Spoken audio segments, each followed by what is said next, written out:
The game where the bacon is always prepared properly. My grand slam was supposed to be with sausage. On 107.5, The Game. It feels different. It just feels different. Even in a season that's not necessarily going according to plan, Patrick and Jen, in a season where I feel like there has been carryover from the Will Muschamp era. I don't know if you'd say there's more anger this year from South Carolina fans as to what they've seen, especially sitting with a 4-3 record, 4-4 record, 4-3. Oh, why am I drawing a blank as we sit here on a Thursday morning? But there seems like there's more just kind of anger and consternation from Gamecock fans. But it still feels different going into a bye week of like, there's no Gamecock football to talk about this weekend. It's a good weekend of college football. It's going to be a good weekend. But as we sit here usually on Thursday morning, I'm peppy, I'm full of energy, full of life. Could be because I came back from Vegas and I'm still absolutely exhausted. But it feels like with no South Carolina football game this weekend, the other Clemson and Florida State game, But are you guys with me on this? Like, or is it just like, or are you relieved? No, I'm relieved. I'm so relieved. Are you? Oh yeah. I'm excited. I actually don't even know what my plan is going to be. I'll be driving overnight to Nashville on Friday into Saturday, so I don't even know how much I'm going to watch on Saturday. But to not have to worry about the stress of a South Carolina game, I'm very excited about it. Yeah, I kind of am undecided. Great weekend of college. Michigan State at noon. I will try to tune into that, and Georgia, Florida at 3:30. Georgia, Florida at 3:30. We'll see if it's supposed to be Florida, Georgia. Whomever. Florida, Georgia, Florida, Georgia line, whatever you want to call it. Overall, it's going to be a pretty entertaining weekend. It starts tonight. Another Coastal Carolina game tonight. They host Troy, and count me in for watching that. South Florida at East Carolina. Little Jeff Scott versus Mike Houston there tonight. It's not the best night in the world. Do you remember off the top of your head what the line was for South Carolina and Troy? 9. I think that's what they won by. I think they covered the line though. They won by 9. Yeah, they covered. Was it? I thought it was. I can tell you. I'll give me a second. Talk. Do you know what the line for Troy Coastal Carolina is? Significant. 17 now is what I'm seeing. I don't know what it opened at, but no matter how much we know it, that Coastal is actually just a better team. It still is always going to be weird when Coastal's more than double the favorite that South Carolina was, because I do think there's just some doubt in people's heads. Like, yeah, they're beating Sunbelt teams. It was less than 9 for South Carolina because I'm looking at the Vegas Insider. That's when they were 3-0 against the spread, or 4-0 against the spread. Yeah, I'm looking at it, and it's telling me that Coastal or that Troy lost the against the spread number in that ball game. Yeah. Oh, here we go. I'll have it for you here in 2 seconds here. 6.5 was the number. Because they covered every spread until Kentucky, right? 6.5. They South Carolina won, pushed, won.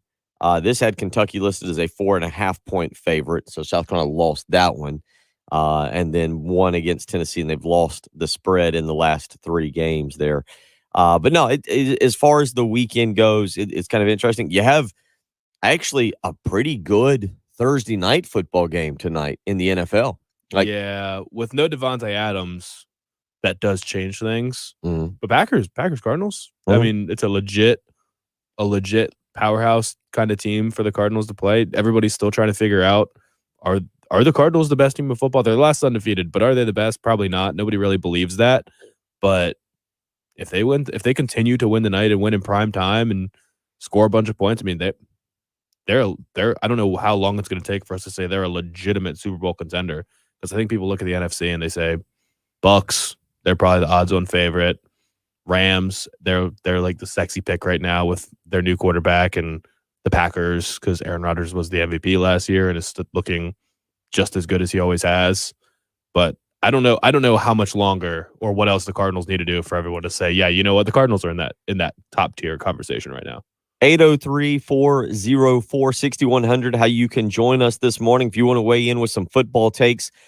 for the weekend, whether it's South Carolina or Clemson related. Maybe we'll talk a little bit more Clemson this morning. I know that that'll thrill some of you, but they do actually have a game this weekend, and it's actually a pretty important game against a Florida State team that seems to be playing better. But if you want to weigh in with one of the other games that's taking place this coming weekend and just your general thoughts, we can also get into a little bit of NFL. I really think Frank, now that I'm thinking about it, I think Frank being on yesterday also made me more excited for basketball, which also made me less excited for the rest of football.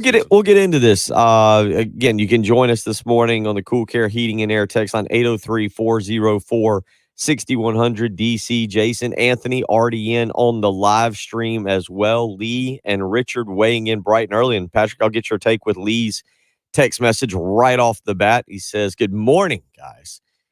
Heard J.J. Watt's season is over again. When was the last time that guy has played a couple seasons? Seems like he's hurt more than he plays." And yes, J.J. Watt is likely done for the season with a shoulder injury that is going to require some surgery. And yeah, J.J. Watt's now just basically a backup player, right? Like he's kind of a secondary player that can come in maybe if he's healthy. I mean, his career, I don't want to say his career's not over, but J.J. Watt, we're talking about the Cardinals tonight and playing the Packers. So a little bit of relevant information there. J.J. Watt is what, 30? If I'm saying 32, am I way off? Am I crazy on that? Yeah, he's 32. I was dead on. 32. Be 33 in March. Well, he's not a secondary player. This is a huge loss for the Cardinals because he's still very, very good. And he played all 16 games last year, actually. Before that, 8 games, 16 games before that, and then he played 8 games over the span of 2 years. So it's been 3 years. This is the 4th year out of the last. He was 2011, so 4 years of the last 10 he's missed time. But I think it's a little exaggerated how much time he misses. But he has. I mean, I guess he's battled injury bugs before, but no, he's still a big time player. This is a huge loss for the Cardinals defense. I think he might have been a little bit overshadowed by Chandler Jones in that defense, because they don't really play the same position, and Chandler Jones racks up the sacks, even though I think I'm going to look it up. Chandler Jones might still be at 5 sacks, and he had all 5 of those sacks in the first game. So I think people are still kind of riding the high. He still has 5 sacks in 8 games. Am I counting this right? 5, 6, 7, 8. 5 sacks in 8 games, which is really good. But when they all came in the first game, that's a little bit different. But no, it's a huge loss. The Cardinals defense is playing much better too. Like Isaiah Simmons was pretty bad his first year. The freak show from Clemson that everyone thought was going to be taking the league by storm, and was kind of just lost. Like a lot of rookie linebackers seem to be just lost in the first year because these quarterbacks and NFL offenses just expose them. But he's been playing really well this year. And the Cardinals defense is holding their end of the bargain because that offense is unbelievable. 803-404-6100 is how you can join us this morning. We are expected to have Brian Edwards on from Vegas Insider. It has occurred to me he did not send me a tweet last night with his picks as he normally does. We'll see if we have him at 8:20 this morning. That has just dawned on me within the last few minutes, but we'll see if we have him at 8:20. We're going to have to cut his pay. Yeah. Yeah. Yes. He now will owe us money for coming on. So we'll see. Well, he gives us money with his picks. Yeah. Whether we decide to bet them or not is up to us. He's been good. Last week, one of his big ones, he was dead on the Patriots and the Jets. I mean, he hit a couple. I felt so bad for not putting that in because I did take a nap on Sunday and fell asleep for the start of the games, and I just made sure that my fantasy lineup was in, but I didn't even think to go back and put some money on that. Yeah. So we do expect him. We expect him at 8:20. I'm sending him a text. We don't expect him. We want him. Right. I'm expecting him. He said that it would not happen again when he slept in last week. So I'm assuming that he'll get up in a little while and join us, but I'm going to send him a text message in just a minute. We'll send a preemptive strike at 6:20 in the morning and see if that helps. Coming up around 8:40, as always, Carrie Tharp will join us. Jen will brag. Apparently, she got our picks contest correct last week, which at least got her a little bit closer to me in terms of first place. Still far ways out, but Jen wins it's last week. 7:45 though, but thanks for playing along. Oh, you did move him to 7:45? Yeah. we were working on another guest, which we're going to have tomorrow. Right. But I needed to make sure he could do that. Okay. So we just kind of kept it. All right. You left that part out of the text. I thought we gotcha. Okay. Or maybe we got involved. Jen and I get involved now in text message conversations in the middle of the night that have absolutely nothing to do with Braves or Astros. And that was the other story from last night. Oh, man. That was rough. Braves do not get it done last night. Just not even. Max Fried not off to a good start. Patrick, did you get into any of the World Series last night? Did you? No. I'll say this for me. It was the World Series last night. It was very quickly over that particular game. The Astros get going right out of the gate. They just no problem. Max Fried, the Braves couldn't seem to do anything right.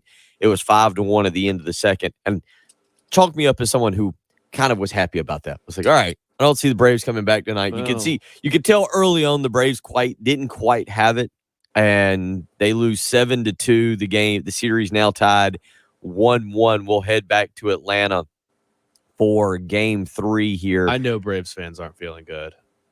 They can't be.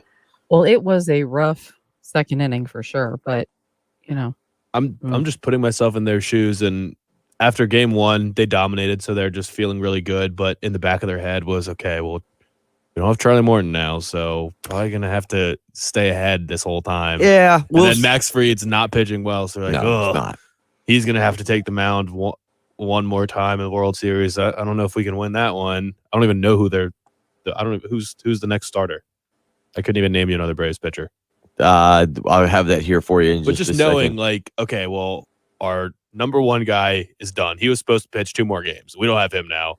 Our number 2 guy got shelled last night. So I just know if that was my team, I would be freaking out right now. Yeah, Ian Anderson will get the start in Game 3 for the Braves. Luis Garcia for Houston. It's got one of those series. Look, I don't know if you feel good going back to Atlanta. That crowd not having hosted a World Series game since 1999, and when Atlanta wants to, is a fun sports town. Mm-hmm. Now, yeah, but over the last 25 years, I don't know. Maybe some Hawks playoff games last year when you get kind of a team making a run and Trae Young, and that's kind of an exciting team. Atlanta's had a lot of exciting. I mean, but the fans, like Atlanta fans, by and large. The Falcons went to. No, I'm not talking about the teams. I'm talking about the fans themselves. That dome was electric. The fans are considered.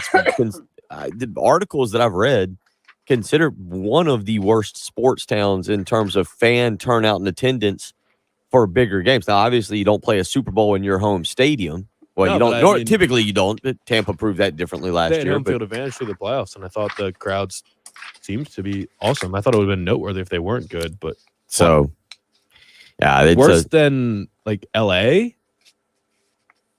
Washington D.C. is not a good sports town. I'm from there, and I love all the D.C. teams, but that's not a good sports town either. I never thought of Atlanta as. But that's I don't know how is the Capitals in the Capitals. So the Capitals fan base is always great because the Capitals are always good. But D.C. is a front running town because there's not a lot of people. There's not a lot of people from D.C. So people just jump on the bandwagon, and it's always a rotating group of a cast of characters in D.C. And everyone loves the D.C. teams when they're doing well, but. I mean, just look at the crowd of a Washington football team game right now, and it's good. There's not many of us local like DC people. So, but I never thought of Atlanta like that. I guess I don't pay enough attention. I thought Atlanta was a good sports town.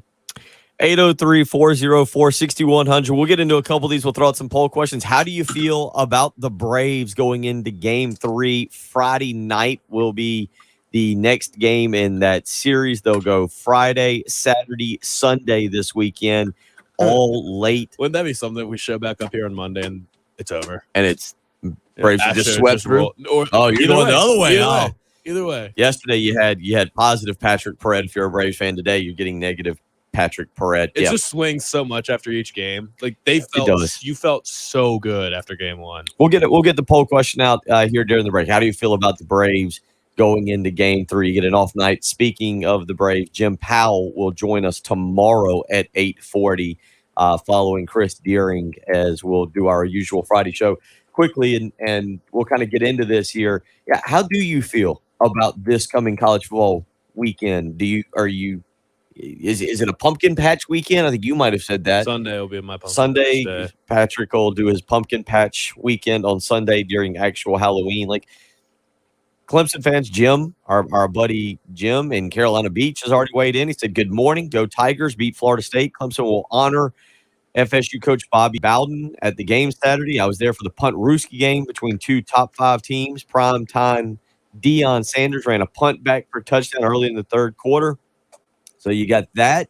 And then you got Billy right behind him, 617. Good morning, everybody. I'll be pulling for Florida State to whip them Tigers this weekend. So good morning, Billy, Jim, Richard weighing in. We'll get to his take on college football. If you want to weigh in this morning, 803 404 6100. How you can do so, you can hit us up, Cool Care Heating and Air text line or the Love Chevy phone lines. And again, we've got the live stream up and running this morning. Richard, Lauren, Jason, again, everybody weighing in. We'll get your take on the Braves this weekend. How do you feel? That's a good question, Patrick. If you're a Braves fan after last night, where are you at mentally? Richard weighs in this morning on the live stream, the Buford Lending live stream. Braves sweep at home. I'm calling it. Richard's in there. What would the options be for the poll question? I'm still confident, or I'm freaking out, or like, how many options do we put? Do we put 4 different options? We'll figure it out. We'll figure it out during the break. I think it might be a 3 option type of morning. Maybe a 4. The 4th would be don't care, only excited about college football season or something like that, or college football weekend. And then we'll get your take. How do you feel? How do you feel with no South Carolina games? Patrick says relieved. Richard's agreeing with him. We'll get to that. It is a great weekend of college football. We will get into that lineup again. Hopefully, we'll catch up with Brian Edwards of Vegas Insider and MajorWager.com at about 8:20 this morning to get his thoughts on games this coming weekend. Again, he was very good again last weekend. We'll catch up with Kerry Tharp at 7:45 this morning for some NASCAR picks and some take on what's going on in NASCAR. In between, if you want to join us, we'd love to have you. You're listening to the early game on 107.5 The Game.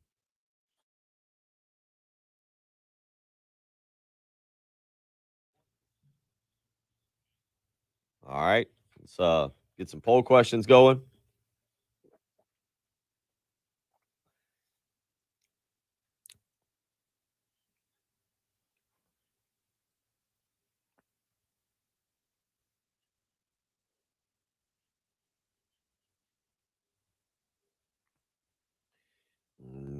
Text Brian Edwards.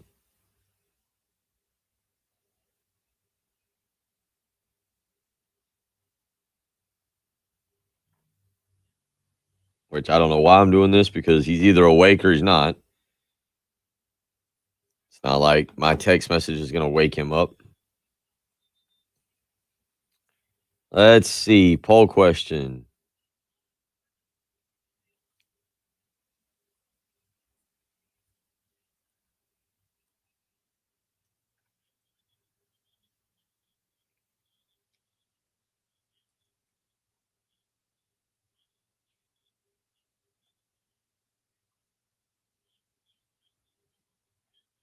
All right, let's see.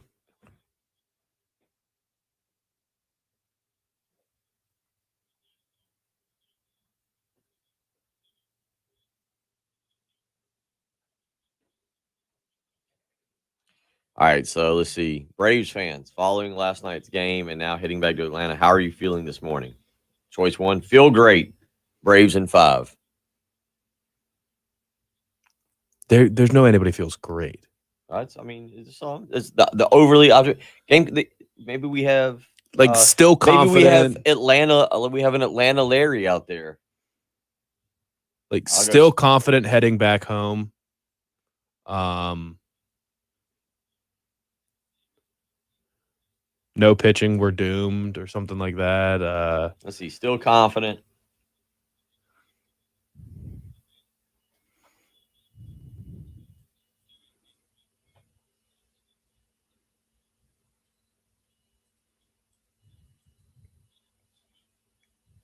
Confident ATL will win.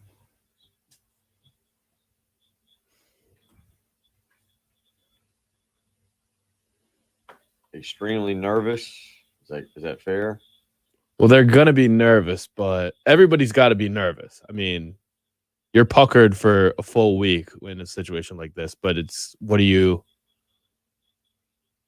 nervous but still confident? Or are you nervous because you're just expecting disaster to strike?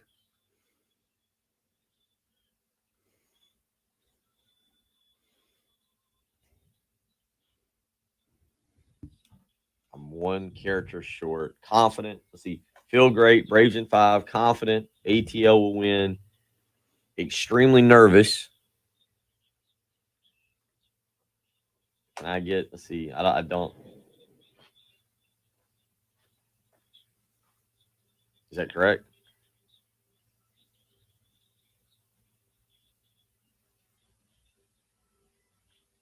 It's got to be like cautiously optimistic or something like that. Well, isn't that? How do you spell cautiously? UTIOUS.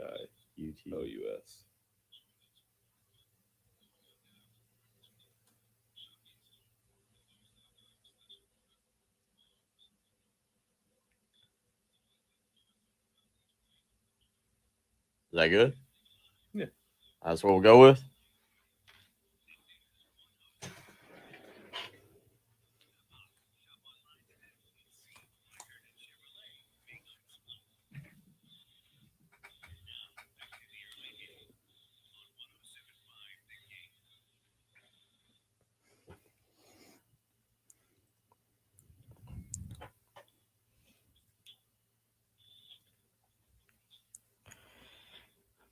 We've accomplished it. We've got a Twitter poll question this morning on the Braves. You can head to my Twitter account at Will, WIL1L, Gunter, GUNTER, if you would like to weigh in. Braves fans, following last night's game and now heading back to Atlanta, how are you feeling this morning? That is the poll question. We've got 4 responses for you. Feel great. Braves in 5. Cautiously optimistic. Apparently, I was one. What? It looked like it popped up on the. You were there. You were reading over my shoulder. Did you not see the C in there? No, I guess optimisti. Man, why is that too many characters? All right, Isn't feel great Braves in 5 more characters? We'll do that. We'll get that optimistic? back up. We'll get that back up with a correct. It was cautiously optimistic. Then you've got extremely nervous, and then you've got it. We're doomed. No pitching. So we'll get that poll question. Yeah, We'll get that poll question. Don't vote on this one. Don't save your votes. Yeah, save your until votes. we fix it. Save your vote. So we'll get that back up. 803-404-6100. I tell you what, Patrick, if you can put that up, we'll retweet it. We'll continue. All right. We'll continue Patrick's march to 1,000 followers. You can follow him at _ Patrick Perrette is how you do that. 803-404-6100. Again, Braves, Astros, if you want to weigh in last night, not the night for the Braves. 4 runs in the bottom half of the second for the Astros, and they end up taking Game 2 last night, 7-2. I will say this, and I'm pulling for the Braves. I want to see the Braves win. Lord knows there's people around me that want to see the Braves win, and I'd like for them to be happy, and it would make me happy. But one thing I would like to see is at least 2 of the next 3 games be really good games that keep me entertained into the 7th, 8th, or 9th inning. 6-2 in the first game. Braves jumped all over the Astros, kind of rolled through it. I know some of you out there, you freak out anytime the Braves look down at their bullpen. Last night, Astros take it, and they get up early. 4 runs there in the second. They were in complete command early on. Helped me feel better about going to bed after about the bottom half of the second.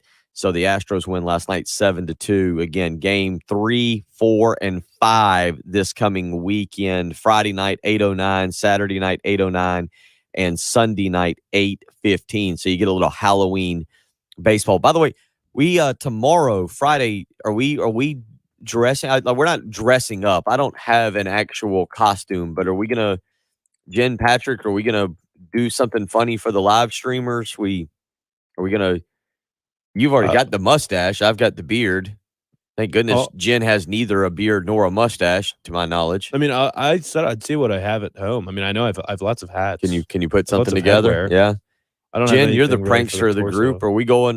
There will be donuts in studio as long as there's not a house blocking my trip out of Old Chapin Road in Lexington. I will be here, but are we gonna make a consolidated team effort to show up and be a little funny for the live streamers tomorrow? I have some potential there. There's actually one thing that I thought of, and it's like that could put my job in jeopardy, so maybe I won't do that. But I don't know. Yeah, I think we could do something. Okay. All right, so we'll make an effort. If you missed it yesterday, by the way, you can go to our YouTube page, 1075thegame.com. Or it's 1075thegame. Go to youtube.com and you can go to search the 1075 The Game YouTube page.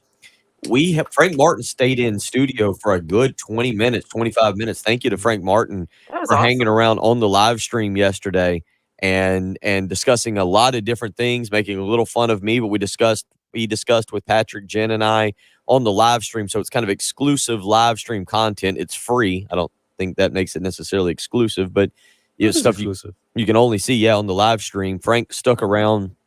We talked about scheduling a little bit. We talked about recruiting.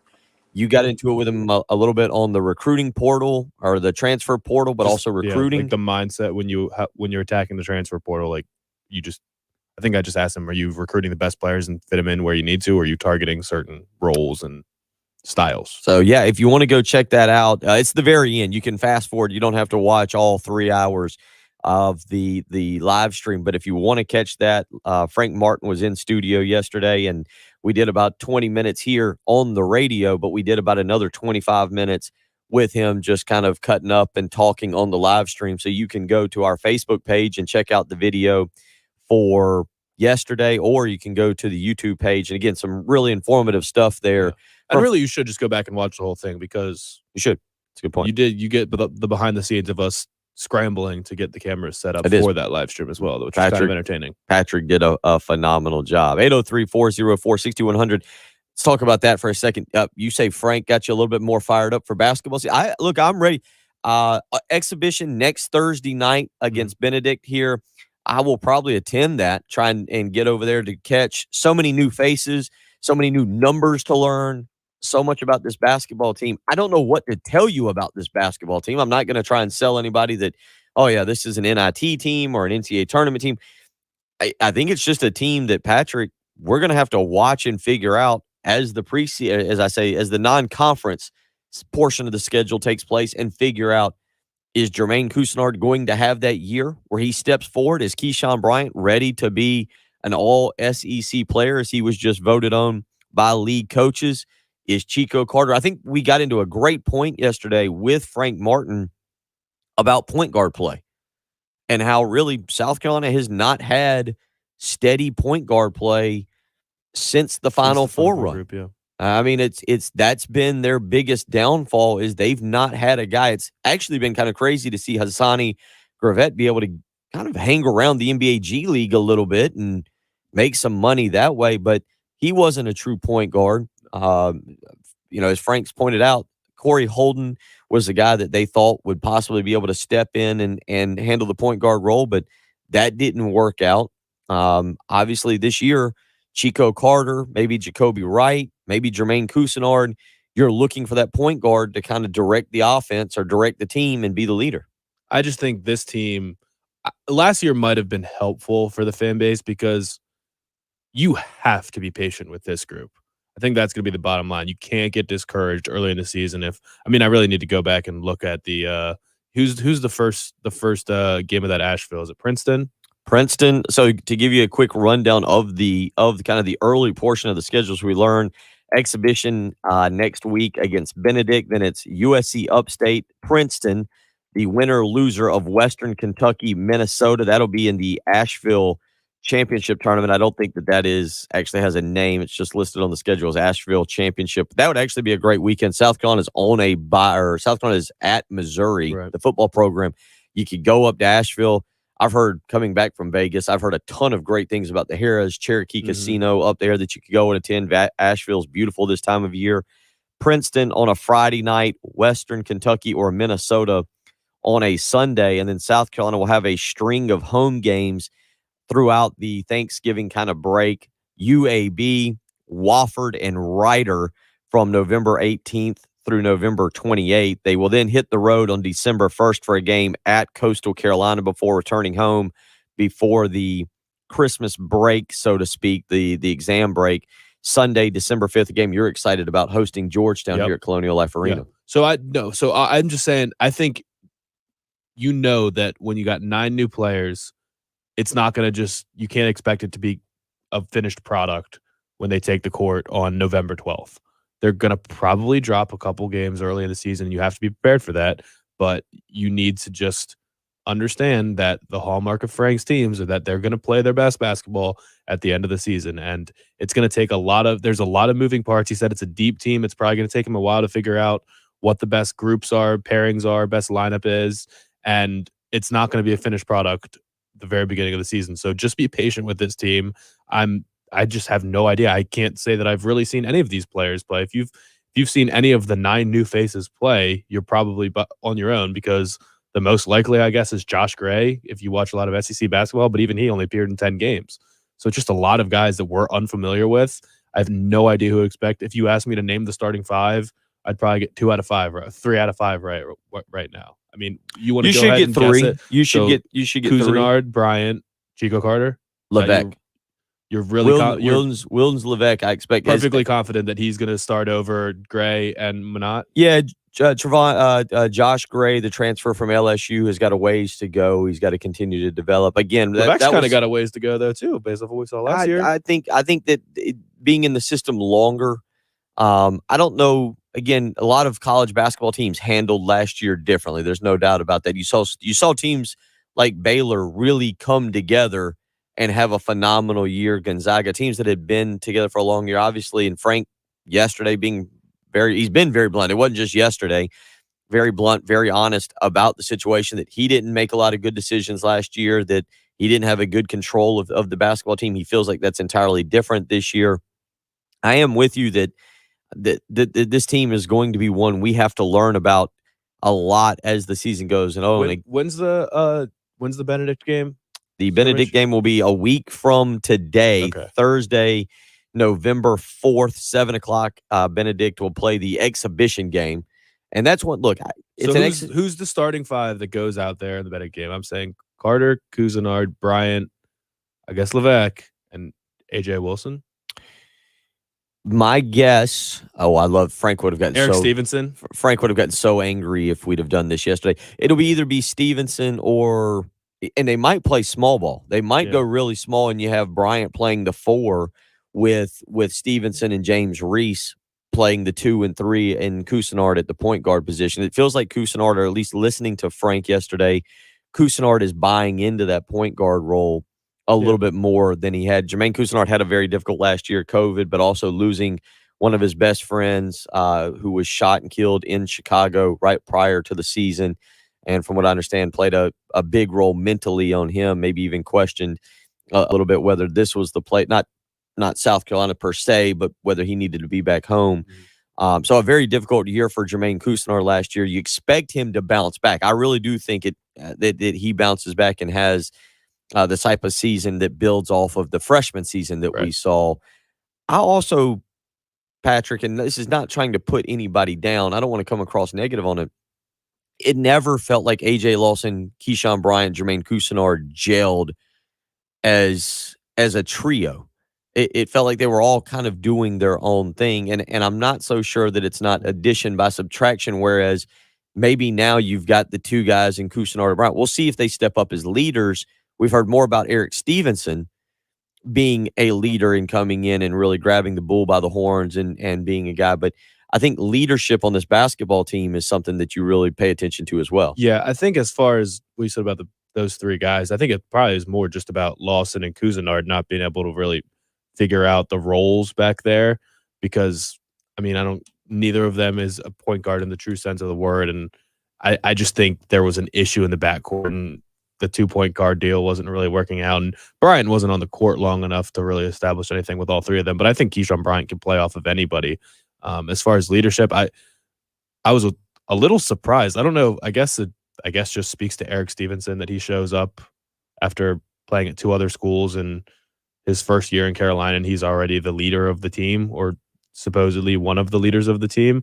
I really would have expected to hear a lot more about coming into the season. Keyshawn Bryant has just kind of taken this thing over, and he is the leader of this team right now, and the most talented player and the most experience, and he's really taking the bull by the horns, and he is the vocal leader. Maybe he's just not that kind of guy, but I will be interested to see how that, if you can notice on the court, kind of who's taking the leadership role there. I mean, is Eric Stevenson? I would assume that if he's that guy, he's going to be playing a lot. So you almost have to just expect that he's going to be out there starting if he's considered the vocal leader of the team.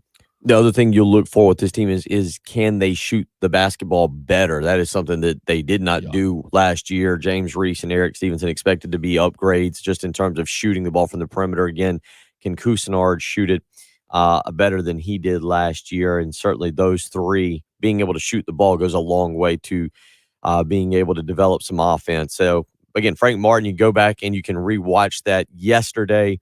If you want to, you can go to the YouTube channel, 1075 The Game's YouTube channel, or the Facebook page. And again, the exclusive content that we had with Frank Martin for about 20 or 25 minutes post-show, where we talked about a couple of different things, including it was kind of entertaining. I will say this, with a basketball background, doing recruiting and knowing how a lot of things work, it was interesting to hear how that no room for racism kind of neutral site game came about, where Rock Hill contacted, or the folks at the facility up in Rock Hill contacted Frank Martin and said, we'd like you to play a non-conference game up here. They kind of put it on Frank to find the opponent, and he reached out and found Florida State, as opposed to how some of those work where they just kind of match up two teams. Frank going and finding Florida State and giving some guys that play for Florida State a chance to come home and play in their home state. Florida State, South Carolina. That'll be December 12th up in Rock Hill. What's that place called? Rock Hill Sports and Entertainment Facility, I believe. Right now, small facility, but should be a very intimate setting and a lot of fun if you can get tickets there. I'm trying to look up pictures because the way Frank was talking about it, he's like, "Oh, what an incredible venue!" And I was like, "It's a very nice. I've never heard of it. I have not watched the game in there. I've been through there. It's a very, very nice, brand new facility. Again, it'll be a very intimate setting, very small. I think only about 5,500 seats there. It'll be a really neat setting. You got a feeling it'll be packed out on a Sunday afternoon." Richard weighs in 803-404-6100. I still need to get to Richard's hot take on football, but he says, really want to see Trayvon Minott. Kid looks really talented even last year, and if he gets in shape, I really believe he could be a 20-point, 10-rebound guy in 2 more years. I don't remember necessarily where we were with the show yesterday, whether it was on the live stream or whether it was on the actual radio show, but one thing that stood out was Frank saying yesterday, not trying to be condescending or mean to Trayvon Minott, who's lost weight, has gotten himself into better shape, but telling Minott, hey, don't play like a fat kid anymore. Move around, run, show off the work you've done on the treadmill and on the track and doing the things necessary to become a more agile big man.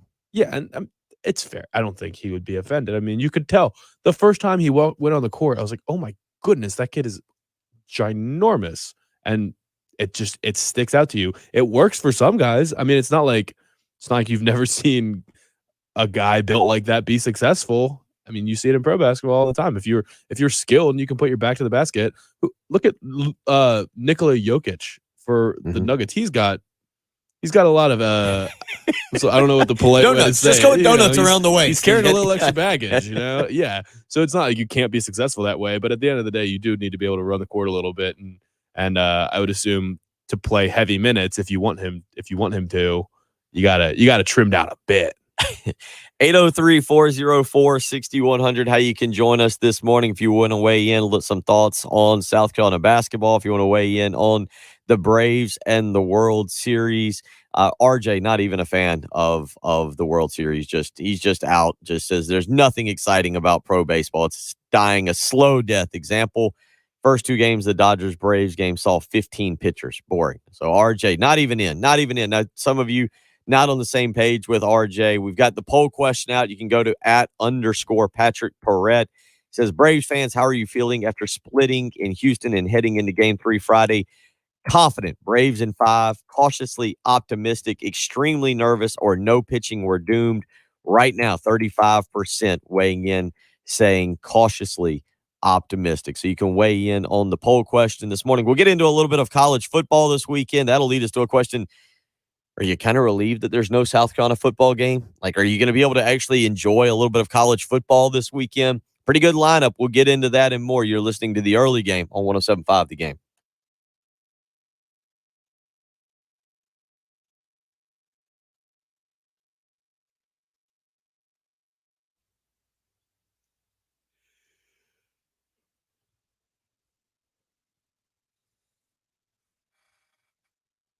He has atypical body composition for an elite athlete. Oh, I'm getting back into rhythm of being here, like getting up. I'm not gonna get Dunkin' Donuts every morning. I'm just being lazy right now because I need to order. I need to do that this afternoon. I need to order better black coffee. I need to order some Black Rifle or Should make your own cold brew. the coffee for wellness. I need to order one of those too. But I figured out if I get out the door by 5:20, I'm okay to get here and not be scrambling to get in. Jen's on the. I need to cut this one commercial. I'm going to try and do that at the top of the hour real quick and then get Jen to send it. I like the new Twitter picture there. Very professional. Yeah, my girlfriend took it for me a couple months ago, I guess. There you go. So when are you leaving to go to Nashville? I'm working Friday night and leaving straight from work. So I'll go to work at. So you get up there about 11ish. That's the hope. That's not too If bad. I can get on the road by 5, I'll be very happy. Get up there maybe about 12:30ish, 11:30 their time. 6, 7, 8. Be able maybe to. Yeah, it's 7 hours. If I can get on the road at 5, I can be there by 11. Have you been to that barbecue beer garden? I can tell you where it's at. In Nashville? Yeah, it's great. And you got to go early because when they sell out of food, they're out of food. Oh. It's right downtown. It's right downtown. It's just down from the arena and everything. Let me see here.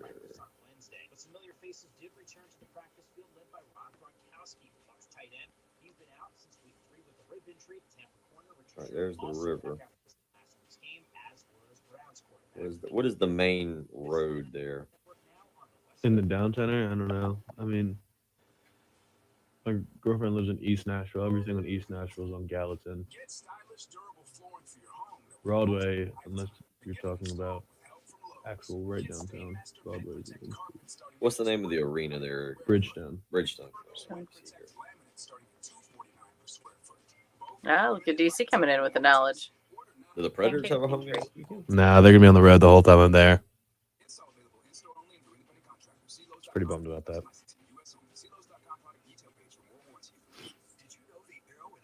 Is it Martin's? Dude, it's really good. I'd encourage you to go. It was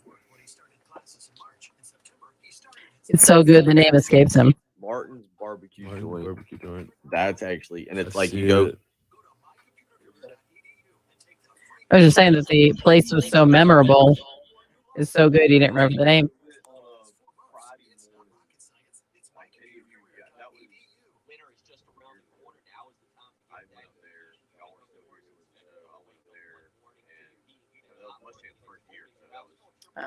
Okay.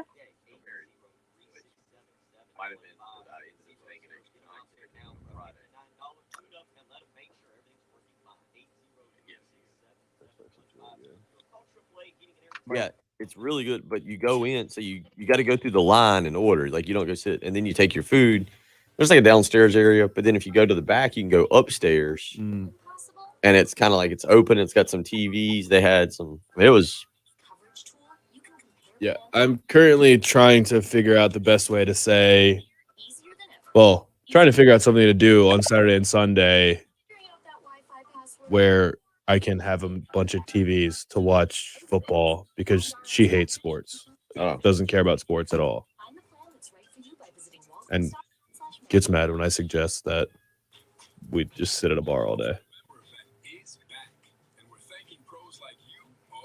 I'd do that and bounce around downtown. Yeah, visit our beer garden downtown. Let's see if yeah, there you go. There's kind of the outside of it, like the upstairs outside. Yeah, something just popped up on the front. Oh. They probably have social media. There you go. Yeah, that looks very cool.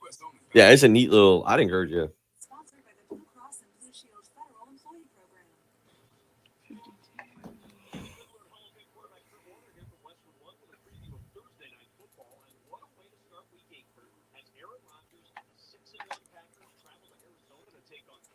No, Jason, being a sports fan is not a requirement for me.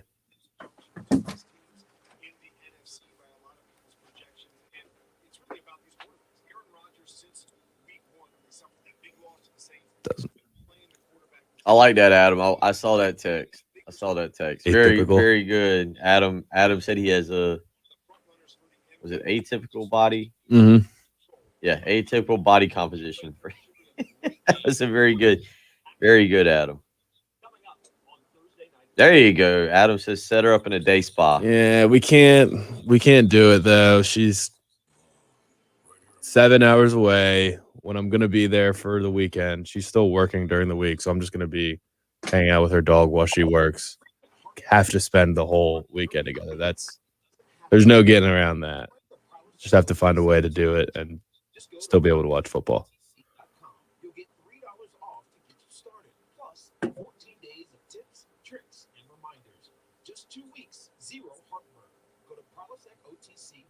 Oh, I watched it. Did you watch James Franklin interview last night? I didn't watch it. I heard it. I just heard a couple of the key parts of focused on Illinois and ready to go to the big house. Yeah, no, he's not focused on Illinois. They're done with Illinois. Did you hear the big house part too? I caught Said something about the environment at the big house this weekend. Like, actually, Coach, playing Ohio State. Yeah. Take the.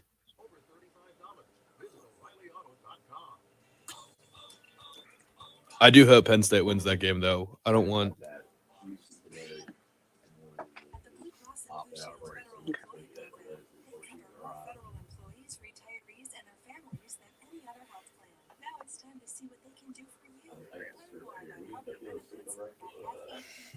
Yeah.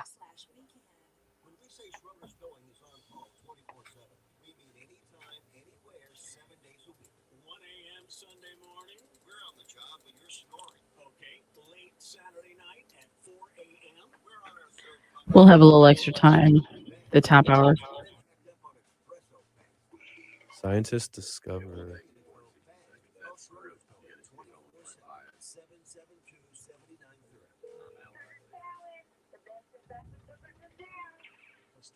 Scientists discover a fearsome dog-sized scorpion that ruled Chinese seafloors 400 million years ago. 16 times larger than the average scorpion today. Do I know? Ew. Scientists just discovered a scorpion that was the size of a dog that used to just live in the bottom of the seafloors in China. Is Something it like still scorpion. alive or like is No, 400 million years ago. So it was like a dinosaur scorpion. 16 times larger than normal. There you go, live streamers. That's information you That's don't what I get get on my anywhere Explore else. page. No, not her hometown. We're from the same hometown. She just moved. She lived in Columbia. She went to USC, but she just moved there a couple months ago for work. Broadcasting live from the Herndon Chevrolet Studios. This is 1075 The Game. Stop by, shop online today, and see why Herndon Chevrolet makes you smile.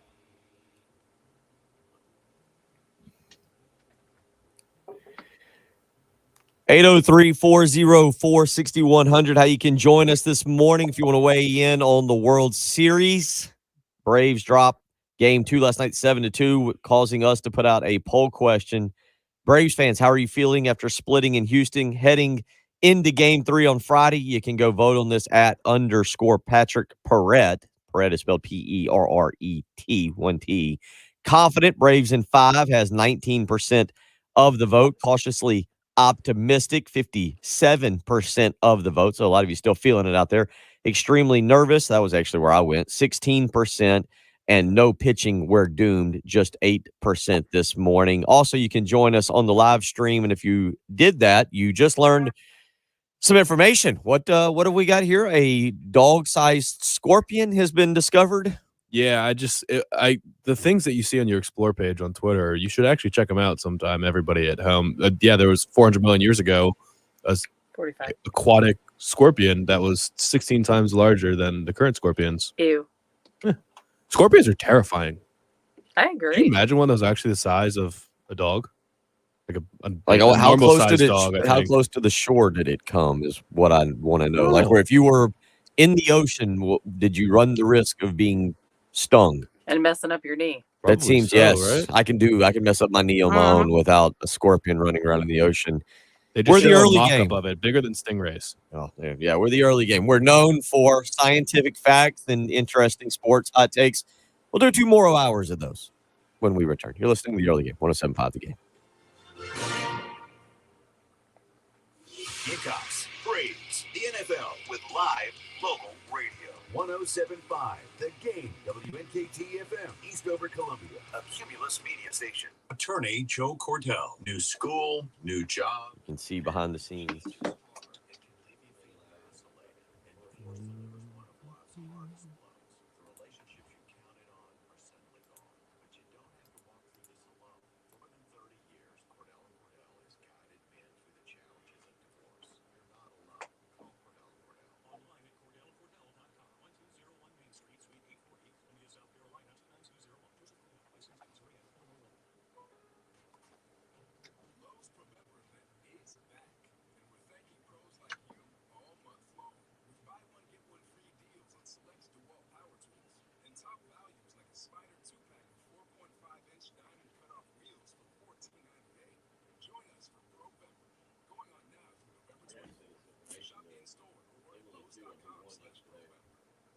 Let me know when we're ready and I'll do this. Ready. Is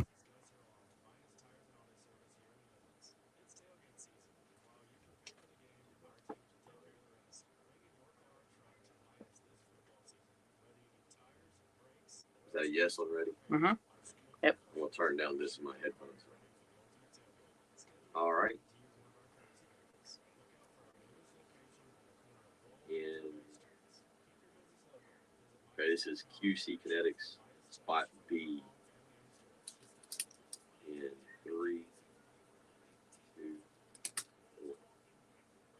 Got chronic joint pain, not having success with steroids, but trying to avoid surgery? Well, thankfully, there's a better way, and it's now available here from the medical professionals at QC Kinetics, who are now open. Hey, Bill Gunner here, and I'm talking about new therapies, advanced, all-natural, regenerative treatments that can not only just give you relief, but also restore and repair damaged tissue so you can have lasting relief. If you've got joint pain due to arthritis, knee pain, hip pain, shoulder pain, don't just think the old ways of dealing with pain are the only ways. You need to learn more about these new biologic therapy solutions. Call now for a free consultation. QC Kinetics, 803-281-6860. These remarkable new treatments increase mobility and decrease pain and help restore tissue. 803-281-6860. Call now and learn more about these restorative, regenerative, and revolutionary alternatives. Don't wait. Call today. QC Kinetics.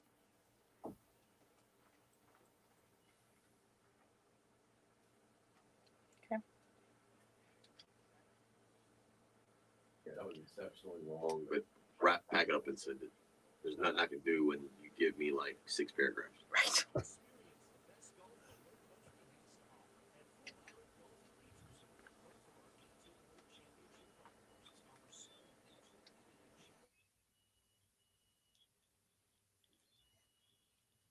Nah, Adam, some of them we read live. That one has got to be an actual commercial. That's why I just cut it. See, we'll give you more of the background information on what we do, but that one has to actually has to be a commercial.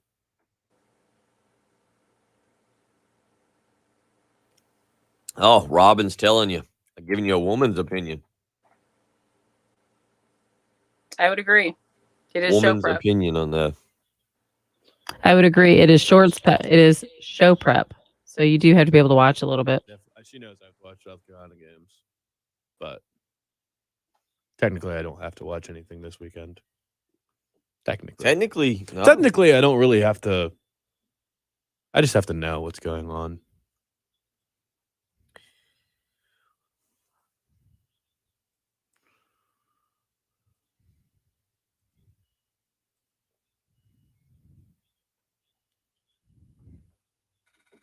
We'll get into the schedule a little bit, the football schedule this weekend. Maybe bounce back into some basketball, try and get some NFL takes. No word from Brian Edwards. If he forgets again, good dude. He's doing it for free. Far be it for me to complain, but you didn't text him yesterday, did you? I forgot last night. Yeah. See, we'll just have to text him the day before. I'll have to text him on Thursday nights. If he joins us on Friday, that's fine. We'll have to do our picks early. Well, we got to do them early anyway because we're gonna have Chris at 8:05. Then Pal at 8:40. Pal at like 8:40. So just do them right there in the middle. Or we can do it at the 7 o'clock hour. It doesn't really matter. Yeah, we'll do them. We'll do them in the 7 o'clock hour tomorrow. We can. I mean, if we don't want to just squeeze it all into the last segment, we can just start them at sometime in the 7 o'clock hour. And if we go down a rabbit hole, we can pick them in multiple segments. That's right. Yeah, we'll kind of.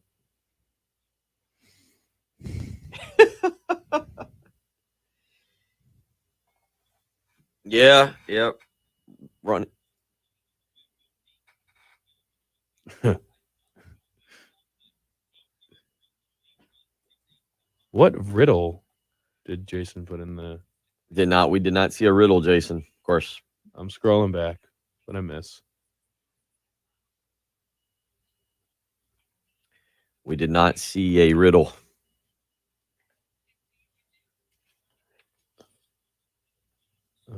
Here it is. Well, what is it? A walk-off can only happen to me because I'm never on top, you see. Oh, I thought he was just saying. I get the last shot, though it may be long. Sing about me when you sing baseball songs. What?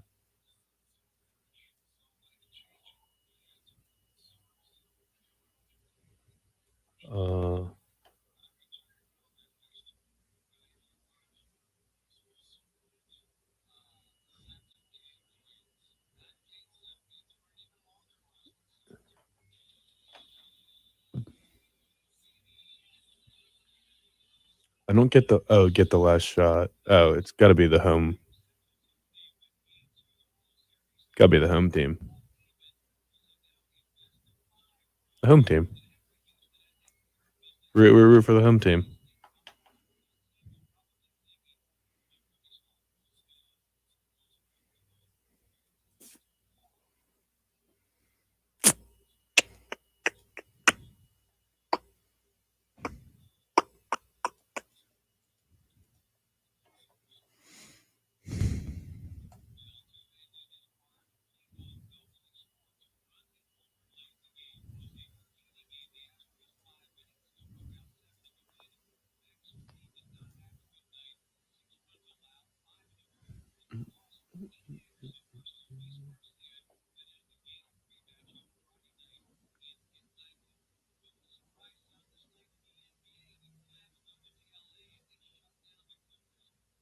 Cavs are red hot. Cavs beat the Nuggets the other night.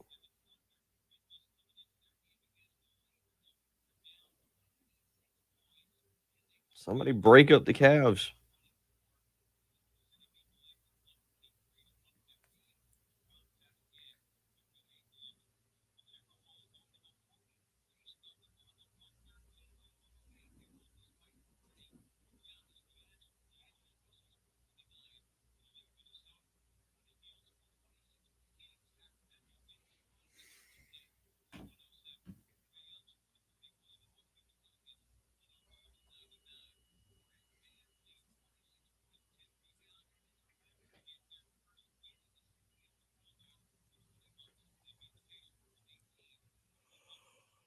All right. So sorry.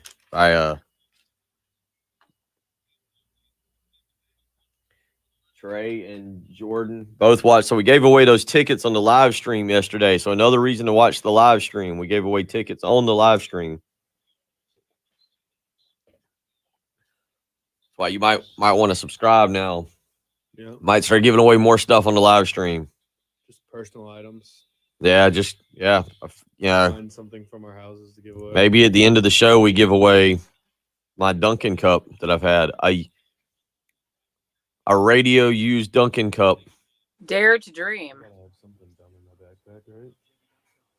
They can't hear me. I'll We even gotta personally solve sign this. it. Liners.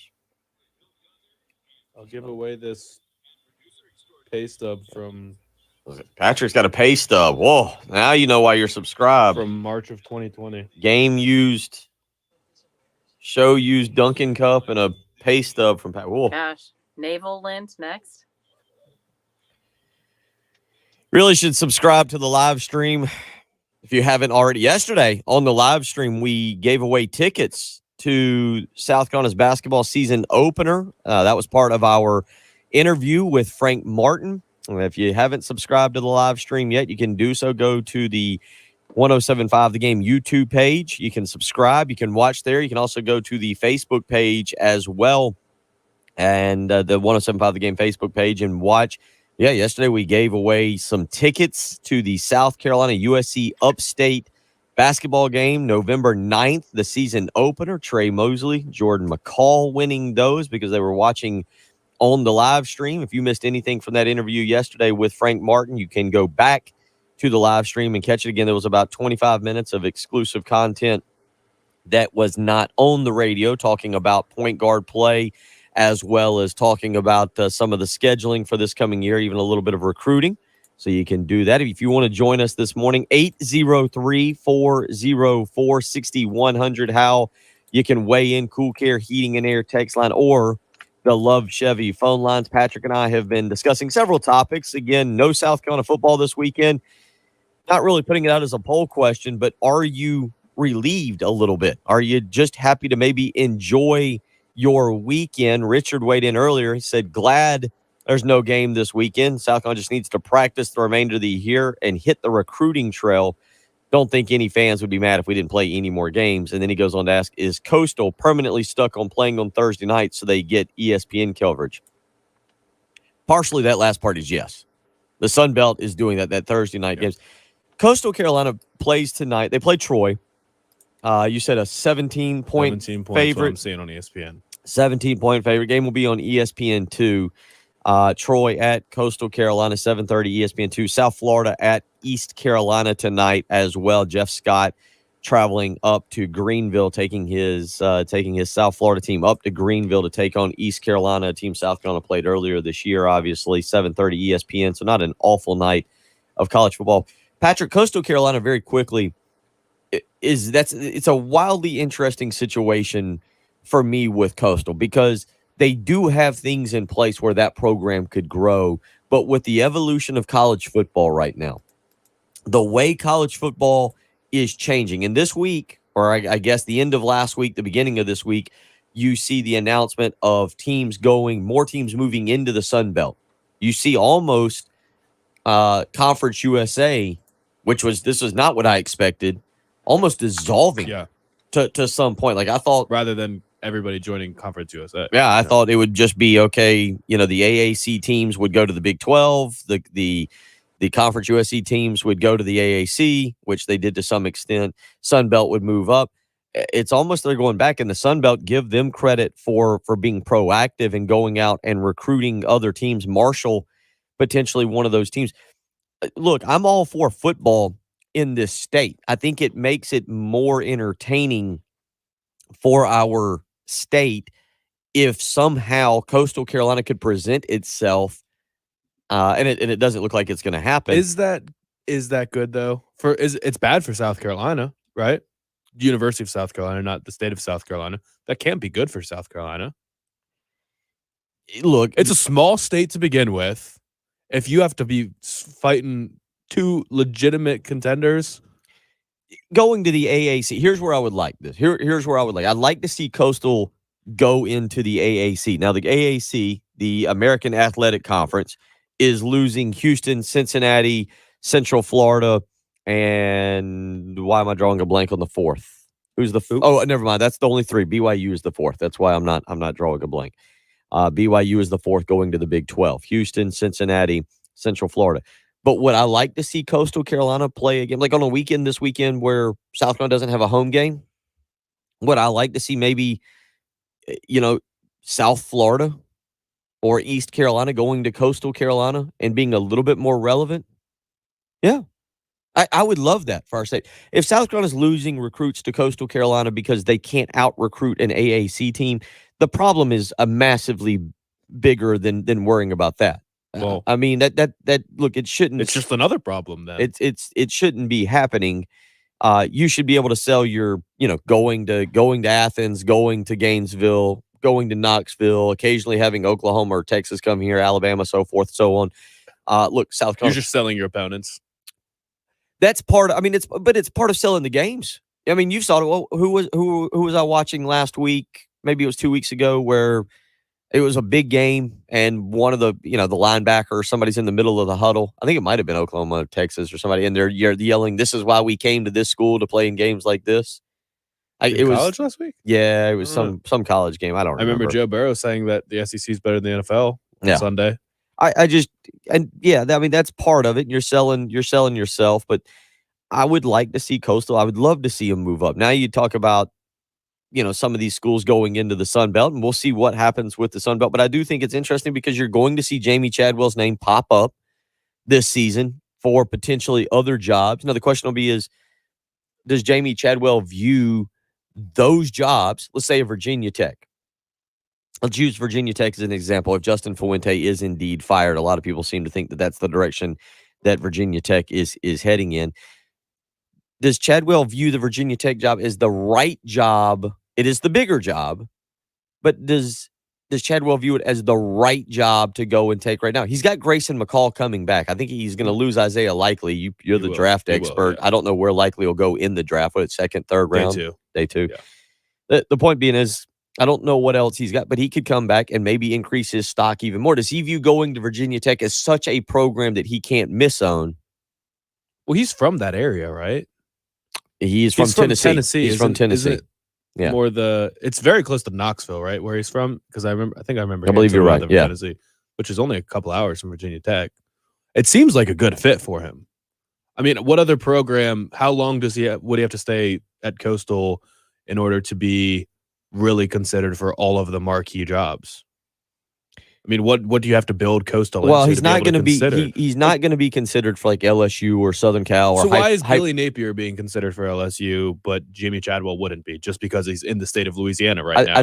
I think because Napier bounced around as a big time offensive coordinator as opposed to Chadwell's resume previously, which wasn't bad.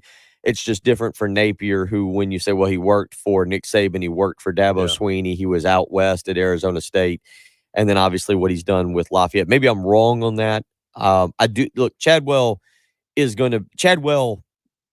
will always now be South Carolina's Greg Marshall in basketball. You're not as familiar with the Greg Marshall scenario. It's been dated back to, the mid 2000s, basically, I believe. Maybe someone can even go a little bit further than that. Fair or unfair, there will be people that will always look at Shane Beamer, regardless of what Beamer does, and say, yeah, well, you hired that guy, but you could have had this guy. And maybe if Chadwell goes on to say a Virginia Tech or another program and fails, then maybe his name becomes less relevant. If he goes on to have success, as Greg Marshall did with Wichita State, we all know where Greg Marshall's at now. But if he goes on to have success in the same manner that Marshall did at Wichita State and goes to a Final Four, people are going to say, we could have had that guy instead of Darren Horn. Great job.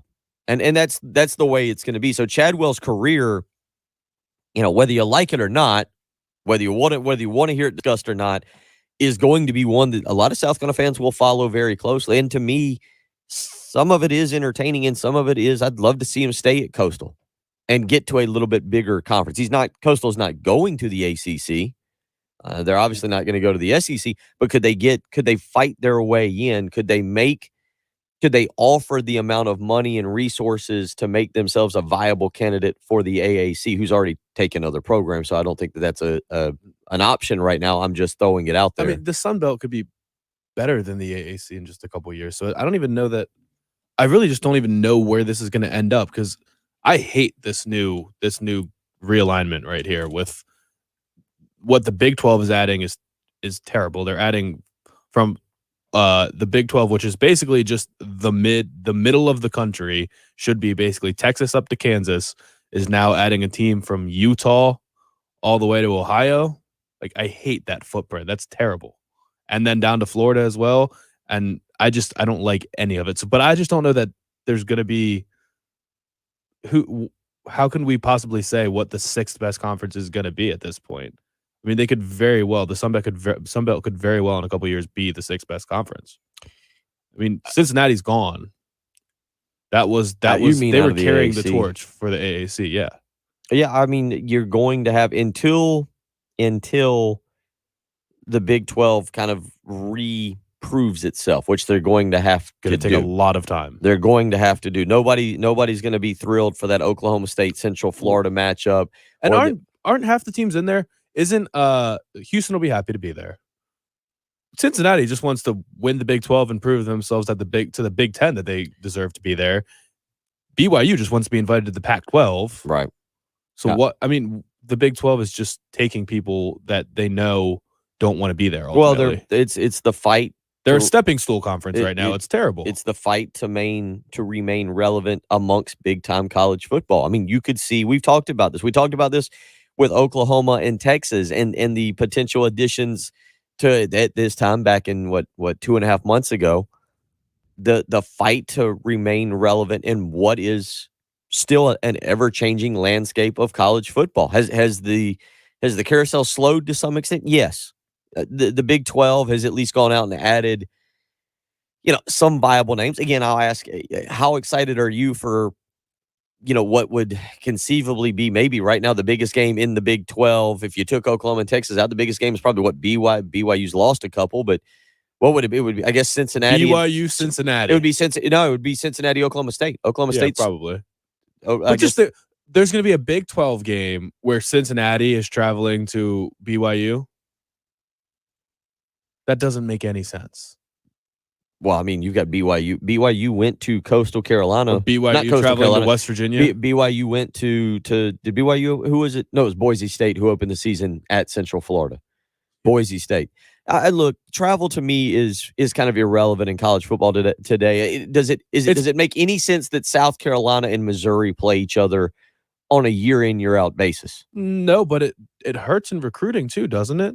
Like I've heard from people just reading about why things that hurt Nebraska is the travel from Nebraska to like Maryland or Rutgers or Ohio State is so much more taxing on the families than just the short drive to Oklahoma or the Texas schools and things like that. That hurts you. Like, how are you going to tell a kid whose parents, you're in a kid's living room in Utah and say, hey, come play for BYU.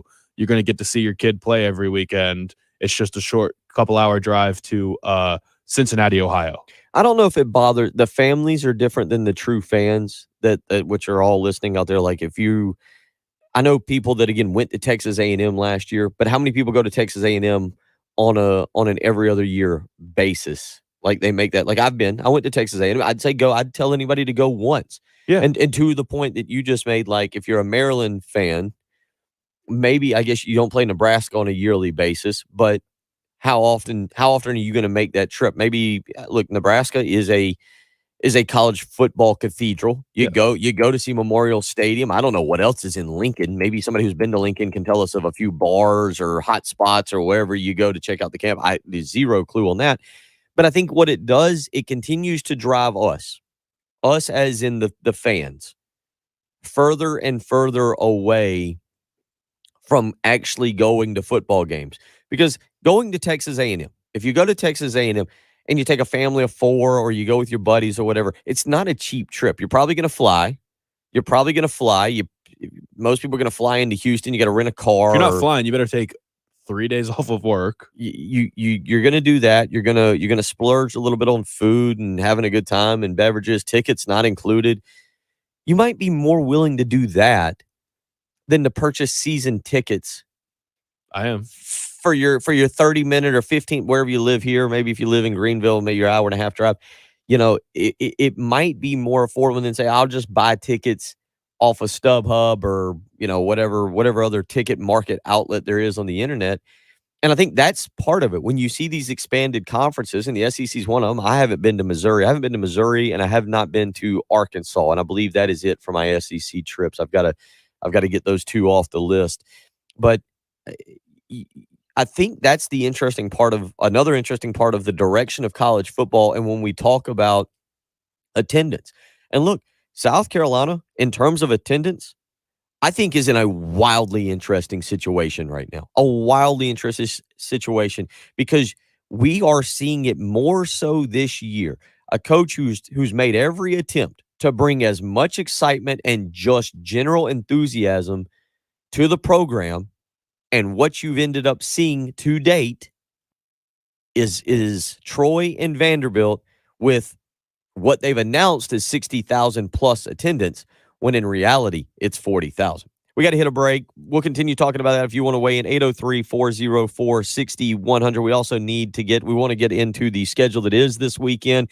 Patrick's got a poll question up on Twitter because the Braves and the Astros are in the World Series, and you can weigh in on that. Go to his Twitter account @_ Patrick Perrette is the way to do that. Our question to you, if you're a Braves fan, how do you feel? What exactly is the feeling coming out of a Game 2 loss that was 7-2?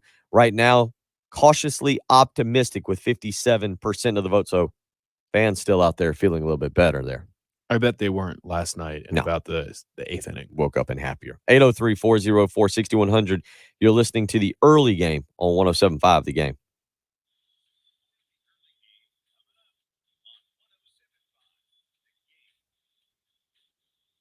It's that time of the year, trick-or-treating. Now, typically, or I'm going to assume, you don't allow the kids to come into your house, the neighbor's kids, to do the trick-or-treating. What you more than likely do is allow your kids back into your house with their candy. Although if you're like most parents, you go through the candy and you steal or you take, however you want to view it, their candy, and then you work with that. However, when you allow your kids back into the house with their candy, they're probably going to sit on the floor. They're going to spread it out. And then what they're going to end up doing? Creating a mess. That's exactly what kids do. They make a mess. If you're a child going to school this morning, look at your parents. Your parents will look at you. They'll nod their head, say, yes, we love you. We love you, child. But you make a mess. You create quite a mess on the carpet. That's why we're calling Zero Res to get the carpets, the rug, the tile clean because of you. You make a mess. We love you, children, but you still make a mess. That's what I do. I got 2 kids. I call Zero Res, 803-262-4020. Right now, you can get 3 rooms of carpet clean for only $119 when you mention me, Bill Gunner, at 107.5 The Game. You'll even get your hallway cleaned for free. That's $75 of total savings when you book online, ZeroResColumbia.com. Again, 803-262-4020. Zero Res cleans with patented technology that uses high pH electrolyzed water, not harsh chemicals, and no sticky soapy residue is left behind. 803-262-4020. That's how you can schedule your Zero Res cleaning today. Your carpets, your tile, your rugs, they will look insanely clean. Zero Res was out of my house last week because, again, 2 kids, 9 and 12, they're messy. I want to keep the house clean. It's not just always me. I called them, 803-262-4020. You can also book online, ZeroResColumbia.com. Zero Res, spell it backwards or forwards. It's the right way to clean.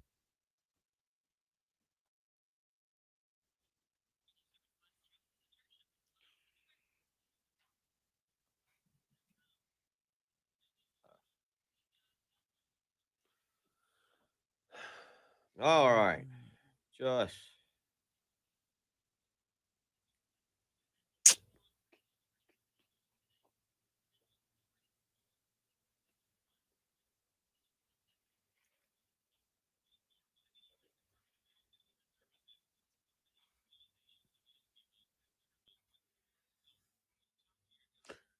They ever send out credentials things for basketball? Yeah, Did you sign up? I need to. That's on my goal. I meant to do it yesterday because I needed to get it done. If you won't, Do they get mad? I mean, I guess it doesn't really matter. I would only be able to go to weekend games anyway. well, the big part of it is parking passes. Well, you could go to some early games and leave. Most games start at 7. Yeah. You could. I mean, yeah. If you will remind me, I'll tell Emily to email you. We need to.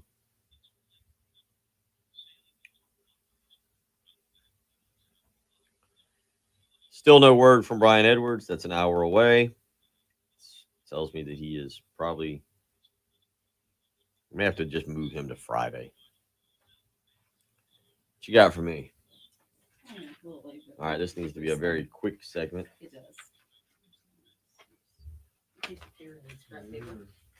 You can give me 2. Oh, It's next week. I got this weekend next week. Yeah. And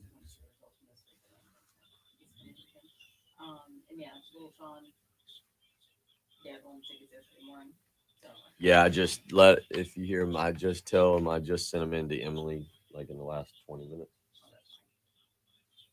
Not a worry. I picked up my answer. Yeah, I sent all the information in. Who's Emily? The SID for basketball? Yeah.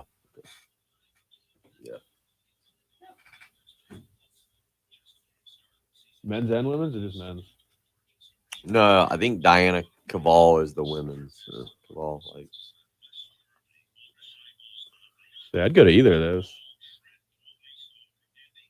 Now I got nothing to do, no one to hang out with.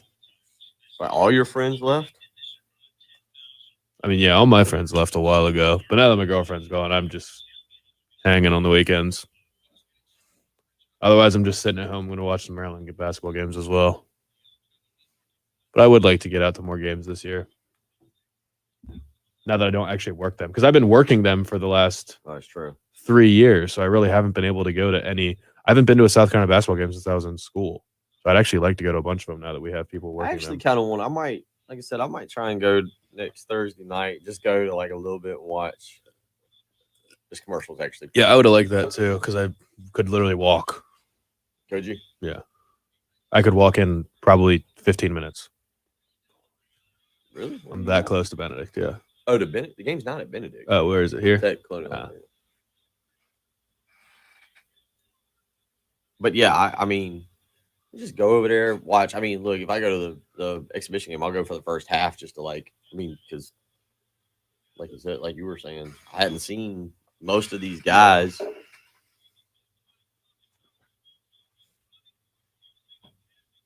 I guess we have. Good morning to everybody, by the way. Hope, Alan. Yes, Craig, I don't know, man. People say it's like people who say, oh, if Jamie Chadwell would have come here, the offense. I don't think they've got some players, but I don't think people realize. I was listening to Willie Corn talk about that offense down there. I don't Come back in. About 5 minutes.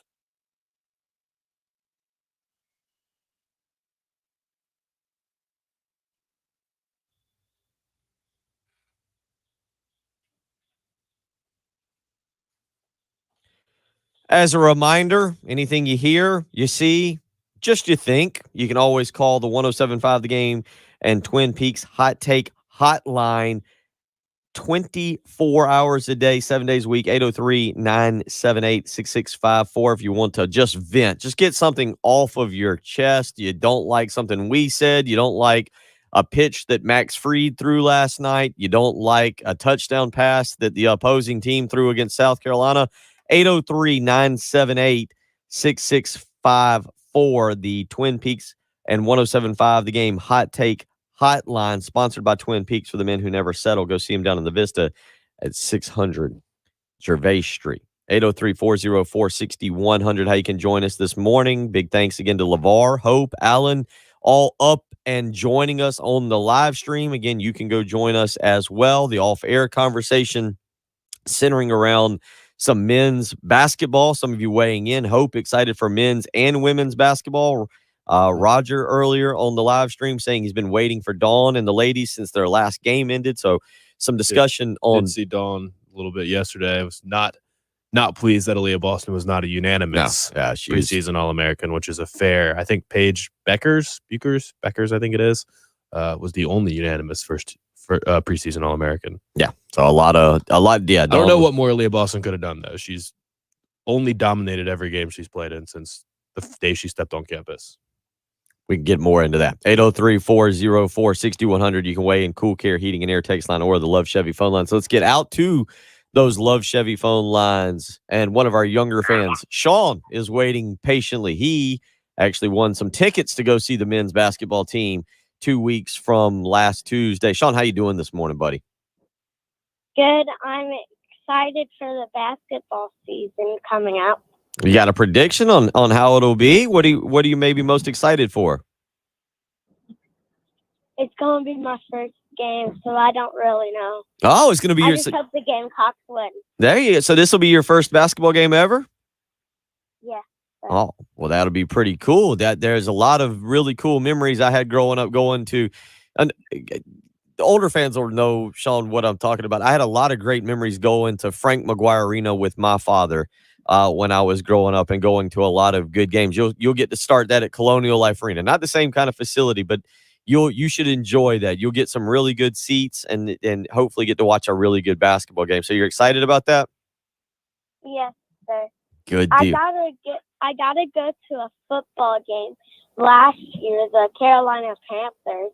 Oh, and how is that? Did we like the Carolina Panthers? I like how the Carolina Panthers played. Even though they lost, I was very excited. And I'm also just excited for this year about basketball. Well, good deal, buddy. Well, we appreciate it. Good luck. I hope you enjoy those tickets, and thank you for listening this morning and calling in to join us. Good luck at school. Thank you. No problem. Tell your father to get you a donut. That is if you have your kid call in anytime on this program, I'm going to tell the child to tell you, the parent, allowing them to call in to get them a donut. And if you don't do it, you failed miserably. 803-404-6100. Again, NFL tonight, Patrick, Green Bay at Arizona. Sean was just talking there about the Panthers. The Deshaun Watson stuff still kind of floating around out there. Do we get a resolution by the end of October? Does it drag in November? No, it will be settled by Tuesday. Oh, really? Trade deadline's Tuesday. But the Texans are not under any pressure to actually get rid of Deshaun Watson, right? Well, like they can hold out. Well, they can, but they don't have a first-round pick next year, and they are as bad of a team as you can get. Did you see they traded Mark Ingram yesterday? Brandon Cooks is basically their only good player and said on Twitter, this is BS. He didn't say BS, though, I think, something along those lines. Thank you for keeping this is it a PG joke or something, but yeah, that organization is in shambles right now. They have absolutely no one to build around right now. It's not going to be Davis Mills with his 3-foot-long neck. They're awful. They don't have a good player on that team except for Brandon Cooks. And they need a first-round pick desperately. So they need to trade Deshaun Watson because he's their only asset that can actually get them anything in return right now. The Texans have the least amount of points scored. They're 1-6. They are slightly better than the 0-7 Detroit Lions. But at least the Lions have a little bit of pride. They have a coach that they can get behind. They have some building blocks. Yeah. There you go. That's from a Bears fan. Didn't even mean to do that, but I like that. Yeah. Bill missed it. But also, did you hear the Texans, Whitney Merciless, one of their anchors on defense the last couple of years, basically just quit and said, I'm not doing this anymore, and demanded he get released, and the Packers signed him, and he played his best game of the year last week for the Packers. The Texans could not be in a worse position. It's as bad of a situation as I've seen in a long time because they don't even, at least when the Lions and the Browns were going 0-16, they at least had number one picks to show for it. The Texans are not going to have that. Yeah, it's possibly the Texans have become the most poorly run franchise in all of sports across the board. Whatever sport you want to pick, the Texans may be the most poorly run franchise. Just 97 points scored this year. They're in the situation, as you mentioned, both cap space and in terms of future picks. That whole thing is an absolute disaster out there and doesn't have any signs of turning around. I guess, as you said, at least there's some hope in Detroit, even though they're 0-7 and not necessarily getting any better. 803-404-6100. Kerry Tharp joining us here in about 10 minutes, president of Darlington Raceway. And we potentially assume Vegas Insider and MajorWager.com's Brian Edwards could join us at 8:20. I did not text him last night, and the early text message at 6:20 this morning has not been returned. If not, we will get him on tomorrow to give his picks for the week. If you want to weigh in on anything you've heard, 803-404-6100. You're listening to the early game on 107.5 The Game. This is South Carolina head women's basketball coach Dawn Staley, and you're listening to the home of the Gamecocks, WNKT FM, Eastover, Columbia, 107.5 The Game. From the Shepherd's Glass Traffic Center. Craig, I was thinking the same thing. Actually, I wasn't going to say it on air, but I was actually thinking the same. I was kind of, I wanted to almost let that one slip.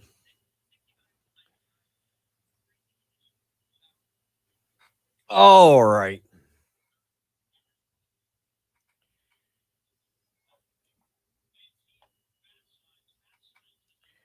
Just a reminder for all of you, I will not be live streaming today, but I will be filling in for Heath Klein. So 6 hours of Bill Gunner on the radio today. Good for nobody, but that's what will be happening. So I will. Could make the ears bleed. The big question will be, will I be doing the show from here in studio, or will I do it from the house? There was a great debate about that this morning.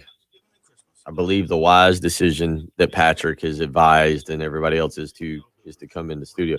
By the way, the Vegas Golden Knights in hockey, they scored late there with the empty net, but they are not good this year. I don't think they can. Not yet.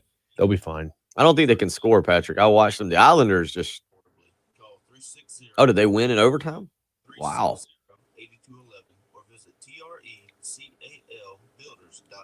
Impressive. Caps lost last night.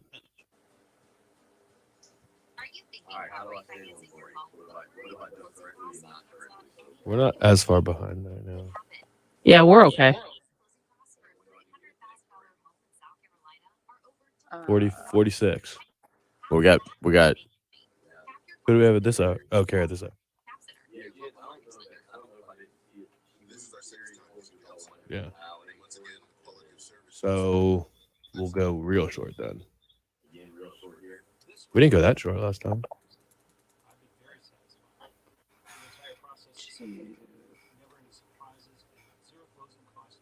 Oh, what happened to him? Inadvertent stick to the face. From the trainer. Oh, from the trainer. Well, you gotta watch out for his trainer. Ovechkin scored again last night. Ovechkin's leading the league in goals right now. The Lakers, yeah, they were up, what, 26? Hope, what are you staying up watching the Lakers? It is a pretty sky. I don't know. You can't see that. That's not the same view as it is at the lake. But Hope is still the most interesting person, a Braves fan, apparently staying up watching a Lakers game against the Thunder, I think. Is that who the Lakers blew the game against? Let me try to combine these, and I'll put something in the 57. So we're done, Bill. What'd she say? She says you can combine. Oh, good.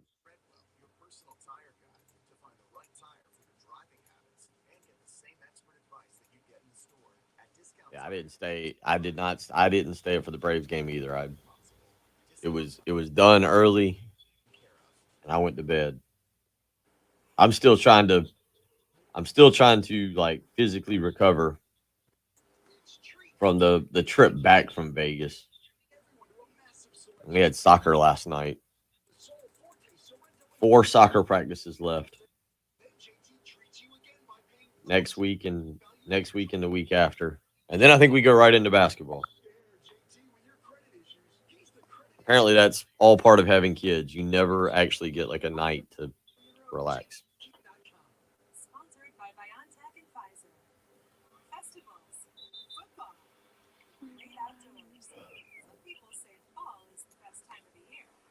may also be a great time to consider getting vaccinated against COVID-19. Brought to you by BioNTech. All righty.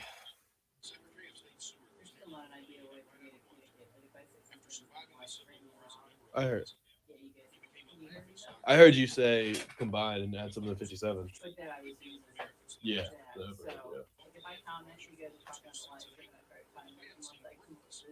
Yeah. It's true.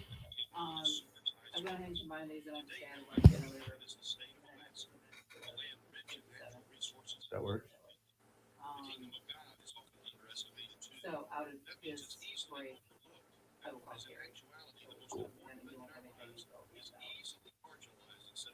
Say that again. You'll call Carrie.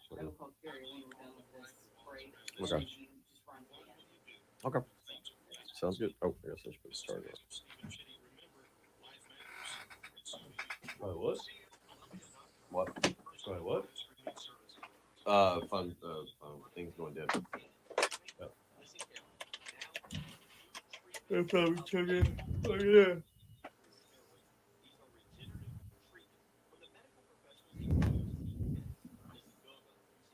I think the station should get us verified on Twitter. I tried. Have you ever tried to get verified? No. It's not it's kind of a ridiculous process. Like that, you can kind of manipulate a little bit, but I wasn't honestly. I got halfway into it and I didn't feel like manipulating it. What do you have to manipulate? So it's like you have to have some articles written about you or the station. I thought the company had to do it. No, you can go on and try and verify yourself. It's kind of an interesting way of doing it. Like, I think mine did not get verified because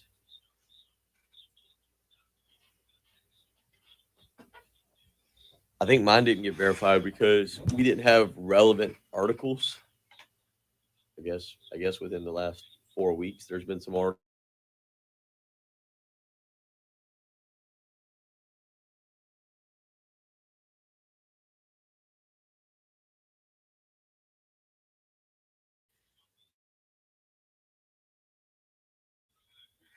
All right.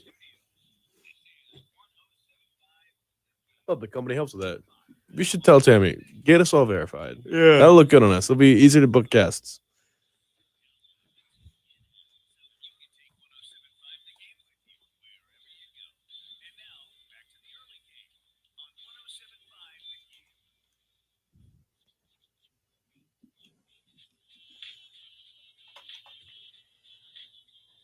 $7:42 on a Thursday morning. Hope you're doing well out there, up and moving around, heading to school, heading to work. Bill Gunner, Patrick Perrette, Jen Jensen, getting you into a weekend. We'll get into that college football schedule in the next hour. It's a good weekend. I'll ask again, and we'll get a little bit more into it. Like, are you kind of relieved South Carolina does not have a game this coming weekend? Maybe you can actually sit back and enjoy some college football. Michigan State, 12 noon. Fox is one of the games. You got some other big games taking place. Certainly 3:30, Clemson and Florida State. A lot of you Tiger fans will be tuned into that. Georgia, Florida will be worth watching as well. So we'll get into that schedule in the next hour and break down what exactly we see there and what we might like. We might also be joined by Vegas insiders Brian Edwards. It depends if he wakes up. It really just depends if he wakes up. The one person we know we can count on, who always wakes up to join us, who's always there to talk to us, whether it's NASCAR or personal experiences, the one, the only, the person in third place in our NASCAR pick'em, Carrie Tharp. Wow, that's hard. You just need to. It's true though, Carrie. I mean, was that 97 points is what one Reggie Anderson has. Congratulations, you're beating Reggie Anderson. Carrie Tharp with 100 points. Jen won last week, so she has surpassed both you and Reggie. She's now got 105, and then there's a handsome man in first place with 128 points. No Well, ego there. you know, as I was telling Jen, I said, you know, let's let Bill have his time now. It's yeah, you know, sometimes things like this happen in sports. They're so unpredictable. And there's no way that anybody in their right mind would have wagered at the beginning of this racing season that you would be in first place at this Correct. time. Yep. So I just got to look at it as it's kind of a, I don't want to call it a fluke, but I guess I will call it a fluke. That you know, you've got this lead, and it's a big lead. I will tell you this: it's a big lead. We've tried to figure out if we can catch you, and we're still crunching numbers. So I wouldn't get on your high horse yet. I think there's still opportunities for us to surpass you here with just 2 races to go, but we'll see. Jen, without doctoring the numbers, do you happen to have the results of, I think, the last 3 years in the pick'em? Because for one thing, to say without doctoring the numbers, I think that's a little. Because I believe, and this may be the problem that we have with you and Carrie and why I can continuously win. I believe I've won 2 out of the last 3 years. There was a controversy 1 year. Right. So that one doesn't count. Yeah. And so 2 of the last 3 years. So fluke is a strong word there to use, Carrie. Well, last year we got to throw last year out because it was a COVID year. Sure. So I don't know. Well, I don't know though. Who won last year? Did I see, win last year, Jim? No. Yeah. Actually, let's see. 2020. Yes, Carrie had 130. I had 129. Bill had 127, and Reggie was 100. Okay. Yeah. So you won How last year. many points does Bill have right now, Jen? 128. I'm going to surpass your point total from last year. Yeah. Well, you know, Jen, I guess all we can do is just let him gloat, and we'll reload. We got the new car coming out next year, the next gen car. You and I will have some inside information on that. We're not going to share it with Bill. Yep. And so I feel pretty good about 2022. I'm sure Bill knows all about that car, but watching some of the testing that was run with that, that next gen car is looking pretty exciting. Sounds awesome. The next gen car, Bill probably thinks it's the Carmen Ghia or something like that. Actually, when he heard next gen, he's like, "Oh my gosh, Jen's gotten into like developing cars. Who knew?" There you go. I'm glad you two are having a good time right now, because if I was as far behind as you two were, I would definitely be chuckling it up myself and looking for. We're trying to stall till we have to pick again. Go ahead. Go ahead, Bill. Let's real quick. I just, on a bye week, as a former sports information director here at South Carolina, I'm always interested to hear the behind the scenes stuff. And Carrie, and even doing what you do now, president of Darlington Raceway. And I'm not saying this in a bad way, controlling the message. How did you do it at South Carolina, where you would, and kind of to an extent down there at Darlington, but at South Carolina, you had to deal with 18 to 22-year-olds who would go in front of the media. What would you do now? Because South Carolina, obviously, there's some, it's a little discombobulated. The quarterback situation's kind of crazy. I know Shane Beamer wants to control the message here a little bit. As sports information director, before you let student athletes go out, how would you go back and handle that, especially now, given social media? How does someone like you handle that? Well, I tell you, I think it's, one of those deals, kind of old school. It's kind of like, hey, we got to tie together and circle the wagons a little bit here, because you're going to hear a lot of outside noise, particularly now that social media is so prevalent in our society, and certainly sports is no exception. So, you got to keep the guys together, keep the team together. It's a family, it's a close-knit family. And, certainly there's been some bumps in the road this year, but they just got to really stay the course and kind of try to drown out some of that outside noise and stay positive. There's still some ball games left to play. And certainly I think that, it's no time to start pointing fingers or saying, wish we'd have done this, wish we would have done that. It's time right now really to kind of rally together, take a week, try to heal some of those bumps and bruises, get your batteries recharged. I'm sure coach will give them a couple of days off, go back to your high school games, go back and have a good home cooked meal with your mom or grandmother or whomever, and then come back on campus ready to play next week against Florida. So, I don't know, that kind of would be my approach. And, I'm sure that, I'm sure that they'll stick together and come back ready to get to work when they come back on campus. But was there ever a player that you would see? I don't know how it exactly worked. If you would get a list of people that were going to speak to the media, kind of like we get now, but a player that you would get and you would go, oh boy, I don't know if we have to contain. Give us, if you got one player back from that era that when you found out they were speaking to the media, because I feel like Steve Fink's, your current sports information director, Steve Fink, when he would see Steven Garcia's name on the list, it was I have to stand as close to that guy as possible. You got to be attached to him. Yeah, with your hand on the mic cord. Yeah, there were there were players like that. I'm really not going to name any of them, but I have a few in mind. So I think that then you just got to make sure that everybody's on the same page. You can't go off the reservation. You get one or two people saying one thing, and then all of a sudden, and God bless them, the media have a tough job, but when they get something that's somewhat controversial, they're going to go with it. And so just stay the course. But I know exactly what you're talking about, and I have two or three guys in mind right now that I would just say, okay, you better get over here and talk to me before you go out there and talk to those guys. So, but that's just kind of the nature of it. But I would say large part, all the young men, women, all the student athletes I dealt with at the University of South Carolina, I really, really enjoyed that part of it, is just kind of talking to them and hopefully having some type of positive impact on them and how they could communicate.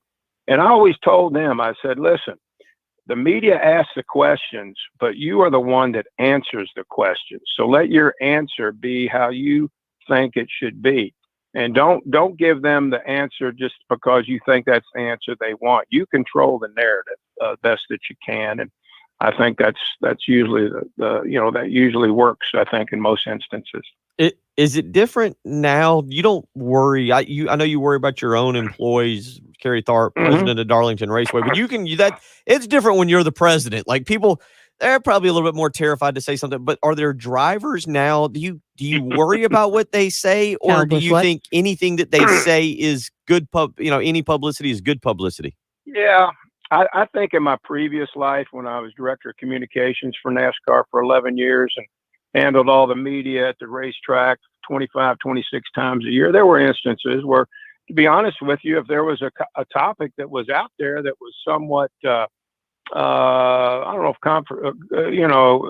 if controversial is the right word or not, but that maybe had some different types of issues, I would make sure that driver knew both sides of the story or knew what the context was, and there were several stories that percolated during my tenure in that position where I just made sure that the drivers knew, what the media might be asking them, what the sanctioning body's stance on that was. But then, with the drivers, they don't work for NASCAR. They're independent contractors. They work for the race teams. And so, but there were many, many times when I would counsel these drivers just to make sure they knew what the league's stance was going into a media situation. And, most of the time that's where they sided, but then sometimes there were those that, had their own opinions, and that's just part of it. I understand the feeling here. I worry about what you may say each and every time we have. You just never know. So now it is. I'm sure you do. It is that time of the week where one of us makes right picks and three of y'all make questionable picks. So let's start with you. You are again in third place, 100 total points, 28 behind the good-looking leader. Big week. We got 2 weeks left. Big 2 weeks left. Final round of 8. We're in Martinsville. What you going with? Well, I'm kind of torn here on what to do, but I'm going to go with Martin Truex Jr. He needs to win. I think he can win. He's won there about 3 times before. I'd love to see him move somebody out of the way on the last lap to win and get his ticket into the championship 4. So I'll go with Truex. I'm thinking that as soon as we find out who Bill's pick is, that's who we want him to push out of the way on that final lap. Truex Jr.'s going. That was that. He was in my top 2. He was in. That's a good one. He won in there in the spring. That was a good one. That's a very good pick. You're getting better at this each and every week. I'm very proud of you. Who are you going with, Jen? Who are you taking? We got one that needs to kind of fight his way in. He's sitting in fifth in the points as far as the playoffs are concerned. Blaney's done well here. I think this is the time for him. I think he'll either win it or he's going to knock himself out. I'm not 100% confident, but I'm going Blaney. That actually is a really good. I'm back and forth. Blaney, second in both Martinsville races last year. You're right. He's right there on the cut line. This is the week Chase Elliott finishes all you guys off. Chase Elliott, he gets the job done. He's right there in the lead. He's been very good. Finished second in the spring behind Truex Jr. Give me Chase Elliott to get the job done. Did I do okay? Do you have to counsel me on anything, Kerry, or do I once again? No, I tell you, Chase Elliott. That's the other driver I was considering was Chase Elliott to go with Truex. So I think you did quite well, and you presented yourself well, and you really came across in a positive way.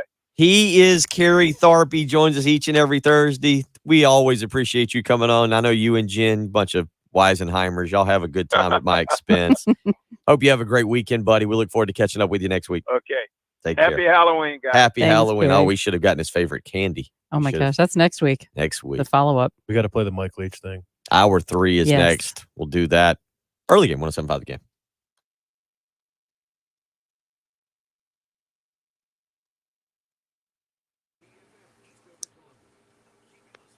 Let's pull that Leach audio.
Yeah, that was intentional, Alan. Go help people customize and save with Liberty Media. We talked about on the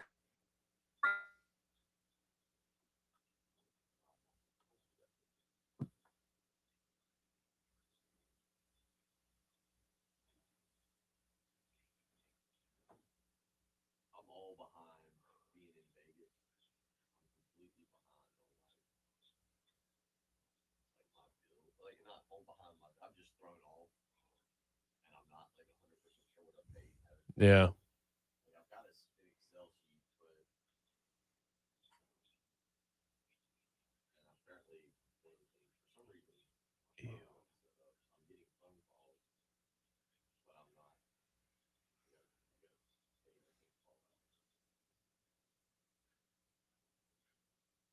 This top 10 stinks.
dressed warmer this morning.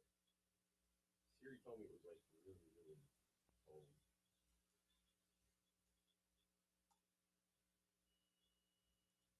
It is cold.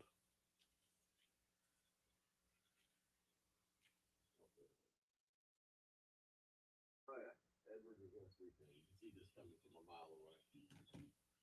Yeah. He's gonna need that Thursday or that Wednesday night text every week. Yeah, he definitely is.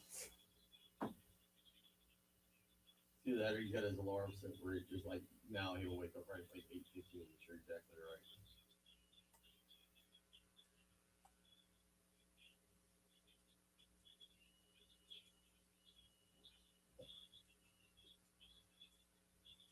Oh, dude, I'll tell you what. I stood outside last night off the soccer practice. I went to go to bed. Like I felt like I was 97 years old. My knees, I could barely like both of them were just like were just whipped.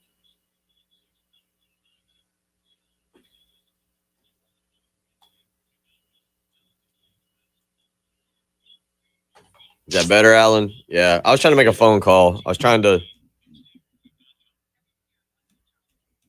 I don't know. I think Jen, when's the heavy rain supposed to start? Alan's asking. Looks like lunchtime. Let me double check. Jen says lunchtime, Alan. Lunchtime. I guess I should get come in here and start practicing my putting again, even though it's the off. Oh, you know, we got it all worked out. Yeah, and the heavy stuff's supposed to kind of continue tonight. We should be out there. A little bit of rain When is starts that? around 10. November 11th, Veterans Day. Is it a Friday? Starts a little bit heavier around noon. You mentioned And then, yeah, pretty much looks fairly solid through the night. So.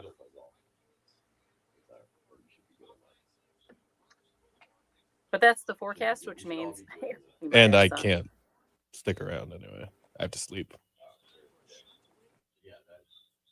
I'm also flying to Missouri. Yeah, I'm flying to Missouri the next day.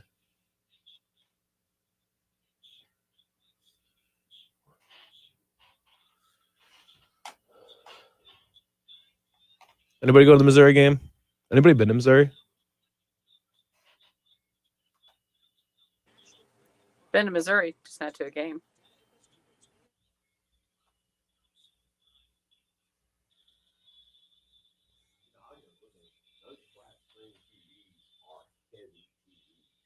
Which ones? Those ones outside? Yeah, that Toshiba. Like those are heavy.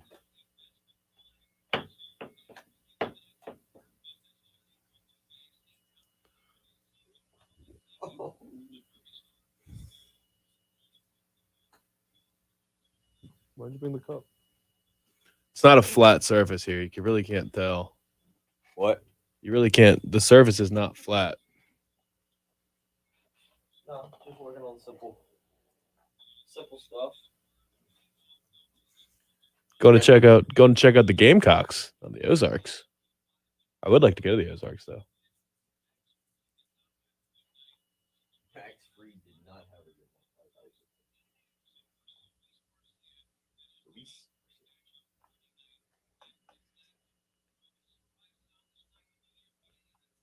one. Oh, so Alan Lazard is also with COVID-19. They sell $200 pens.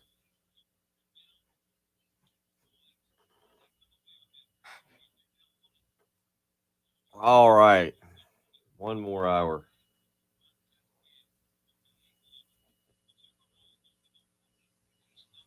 So do we have Brad?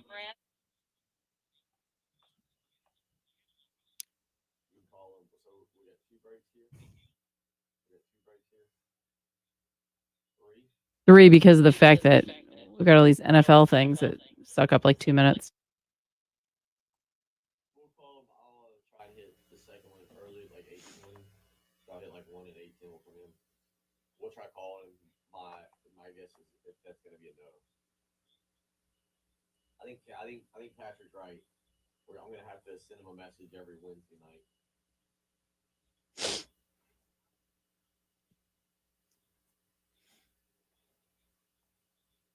He can surprise us. No, you could always wake up at 7:30. Yeah, he could wake up. He could wake up at 7:30. Well, it's 8:00. Well, it's 8:05 now. But for him, he's an hour behind, right? Yeah. The one thing he has normally he likes to send me his picks though, so I can lead him. It's all right. We can hit him up right on the spot if he wakes up. That's right. He's got enough. I've asked him out random games. Yeah, no, he's knowledgeable.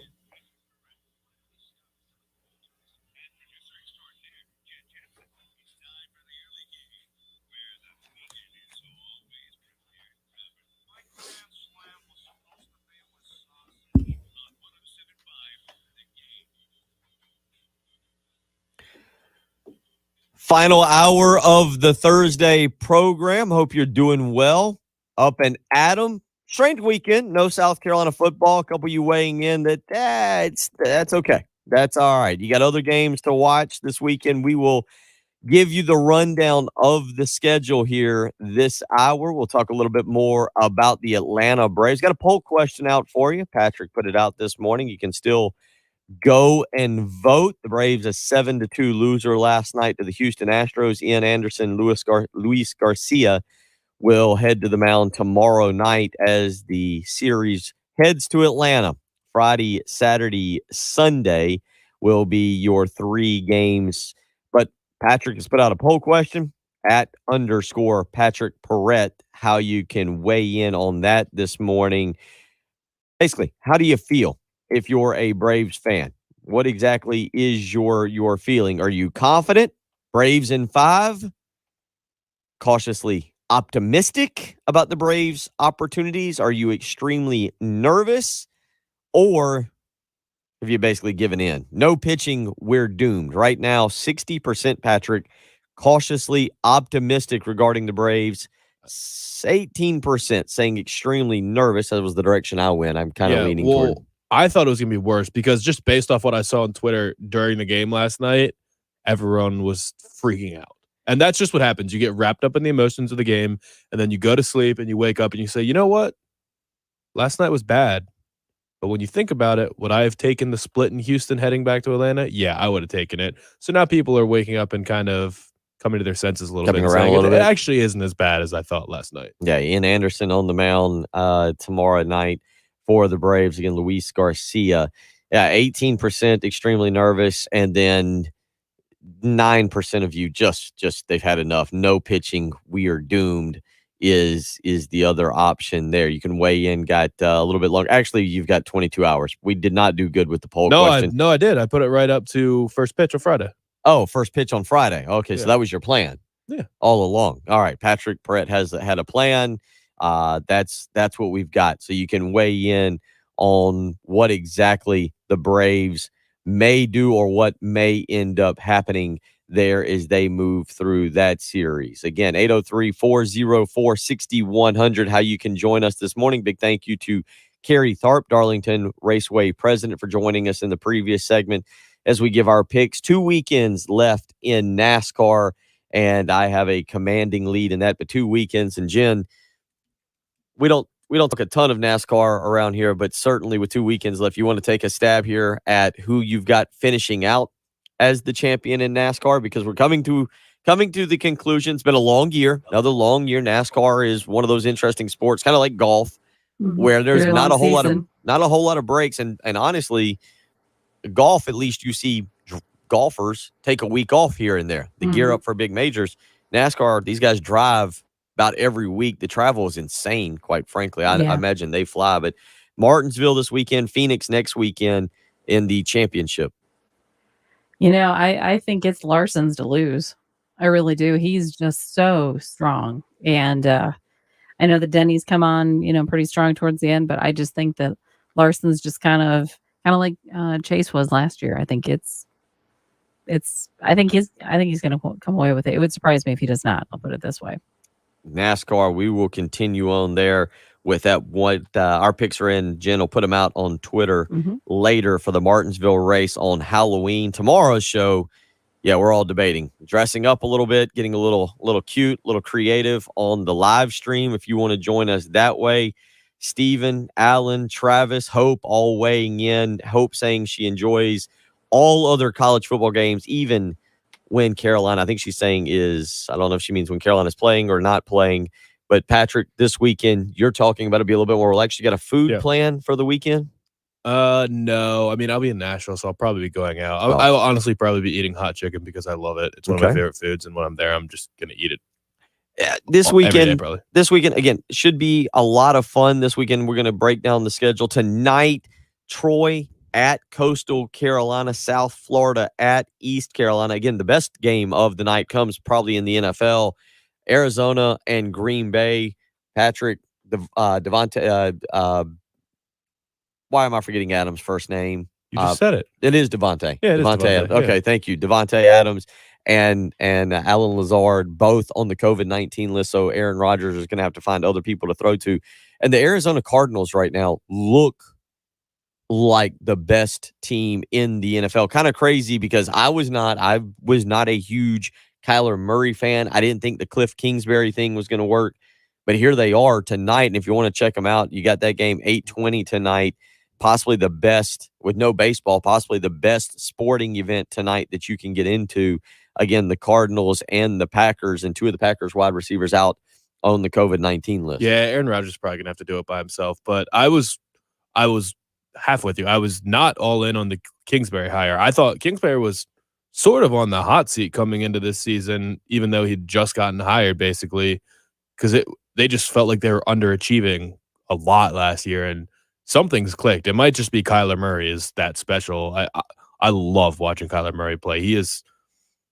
I think his 0 to 60 or his just overall acceleration is probably the best in the league. It's unreal how quickly he gets up to full speed, and something about just the big helmet and on the small body is just very fun to watch run around, and he's just making all sorts of plays this year. He's got a rocket of an arm too. So I think he's the lead candidate for the MVP right now, especially the way the Cardinals are looking. If they can continue to ride this thing out and earn themselves a number one seed, that'd be pretty incredible. But they've got to just keep winning big games to make people believe. I think everyone's still a little hesitant on them, even though they're just awesome right now. And they're loaded on offense too. That James Conner and Chase Edmonds duo is awesome. DeAndre Hopkins is as good as anybody in the league right now. They just got Zach Ertz, and he had a huge game in his first game in Arizona. I think they're the real deal.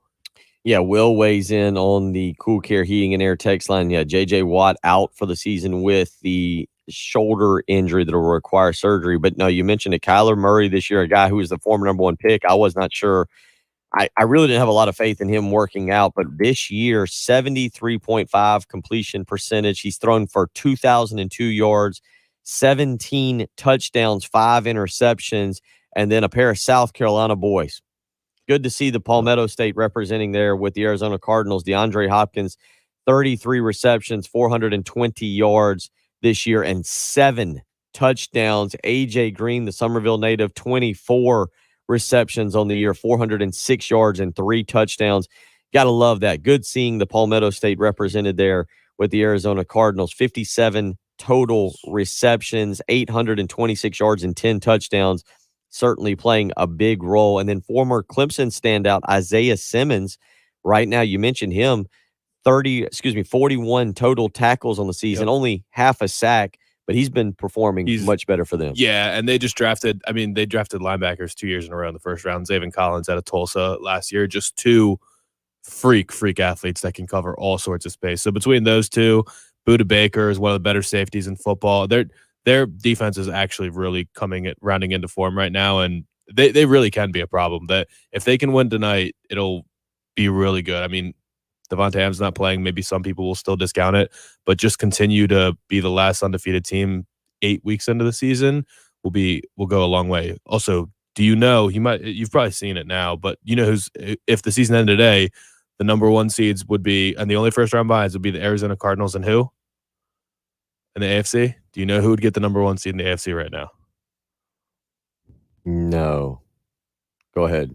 as everyone expected, the Cincinnati Bengals Well, of course would get the lone first round bye in the AFC right now. Of course they would. Why would they not? Of course they would. So there's a little NFL talk. Jamar Chase is unreal. One other note, just by the way, Jordan Hicks. We were talking about South Carolina connections. AJ Green, DeAndre Hopkins, Isaiah Simmons playing linebacker there at Clemson, and now for the Arizona Cardinals. Jordan Hicks started his early career in Lexington, out where I'm at. I coached him a little bit. He was younger, ended up moving with his mother, I think, into the Midwest, and then obviously went to Texas to play linebacker. But Jordan Hicks also went to Cincinnati. Was initially in Lexington, South Carolina. So another. Do you know that Matt Wells was born in Columbia, South Carolina? By the way, yeah, the former Texas, as of this week, the former Texas Tech. Yeah, I didn't know that. I just coach Googled him and saw that. So we've got that. So yeah, a lot of good connections there. That's kind of your football. We'll get into the next segment, into the complete breakdown. We believe, again, Brian Edwards will be sleeping through his segment. That means we'll have him tomorrow if you're looking for the pick segment. But you never know. You hold out hope that maybe he'll wake up. He's an hour behind us there in the Central Time Zone. If not, Brian Edwards will join us tomorrow. We'll also have Chris Deering and Jim Powell, the Atlanta Braves announcer, will join us tomorrow as we will look ahead to Game 3 of that World Series going on in Atlanta as they transition back. So a lot to get into. We'll take a look around the college football landscape this coming weekend. It really is a good weekend. And if you're a South Carolina fan, maybe it's a weekend you enjoy not having to worry about a football game. We'll take a look at that when we return. You're listening to the early game on 107.5 The Game.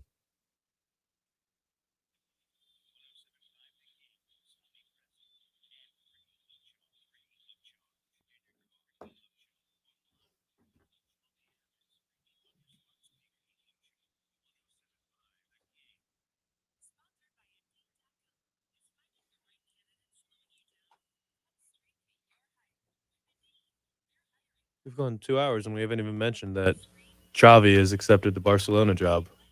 I have not. I thought about that. Probably open up the halftime show with that. It's big news. Xavi, the Barcelona. Morning, Trey. How do you spell? Glad you got everybody from the Shepherd's Glass Traffic Center. Shepherd's Glass, Xavi, the true. Is it Xavi? I was going to go CHAVIE. One of the best soccer players of all time. He's young too. He just retired and is XAVI.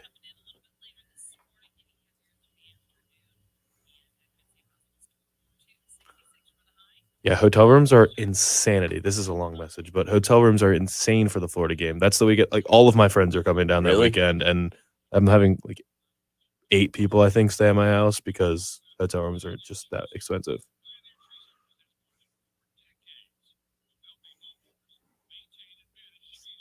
It's not good.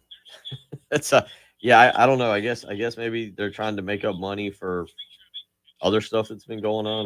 That seems excessive. I don't think it hurts, Chad, but no, I think all it says is that Jamar Chase is a absolute generational player. Justin Ross is not Jamar. Jamar Chase is unreal. Yeah, I don't know about, I guess it would depend what team. He has to have a decent quarterback, but he doesn't have a flaw in his game. He could very well be a top 5 receiver in the NFL right now.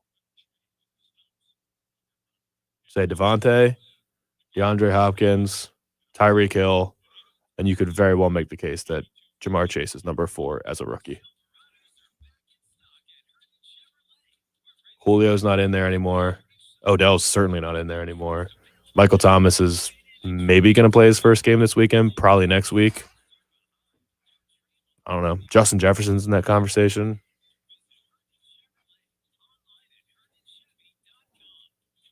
What's Jacksonville's pick situation? They got all of their picks. I don't know if they have extras or not. You don't know if they'll have an extra in the first round? Yeah. I was going to say, Chad, I feel like the bigger question is who's the coach there in Jacksonville next year. Really could see a scenario where Urban is not there next year. Calvin Ridley is up there. He's He's awesome. I love Calvin Ridley. I honestly think if I had to rank the NFL receivers, I would say that Jamar Chase is the 4th best receiver in the NFL right now. Well, Which he is overcame. He had saying some a lot. drops to start the season In the preseason. Yeah, in the that's what I was preseason. gonna He say. didn't drop any in the regular season.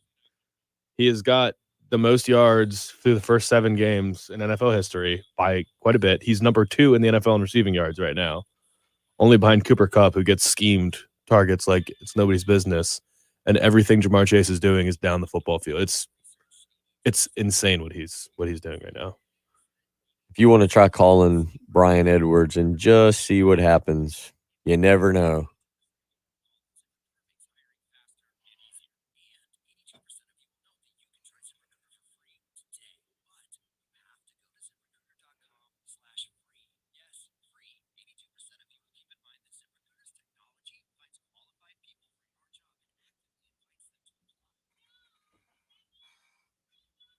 Oh, I got to make some decisions on tonight. On tonight? Yeah, I think I'd just rather stay at the house and just See what happens. tough it out. I don't have the guy's number. You have to get his number from Dave. Will you do Monday? No, I'll be in Nashville. So I wonder, but Dave will be back. Yeah, Dave will be back. Yeah. I think about that.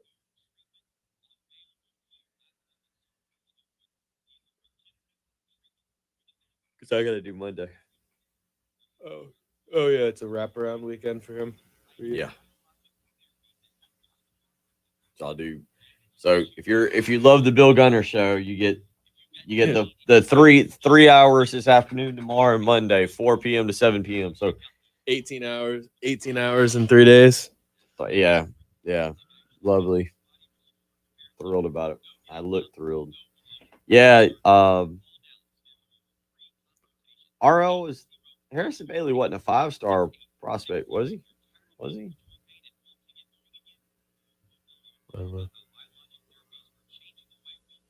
Guessing that was a no dog. Yeah. I think we all saw that one coming. I'm gonna probably need a backup text from one of y'all on Wednesday night to remind me to text him. I think that sounds like a plan. I'll put it in my calendar. Everybody tweet Brian Edwards at what is it? B Edwards Vegas. Yeah. Vegas B Edwards. Vegas B Edwards. Oh yeah, hey, just embarrass him on Twitter. He was cool with it last week. I mean, back-to-back weeks though. You can set a recurring alarm. Yeah.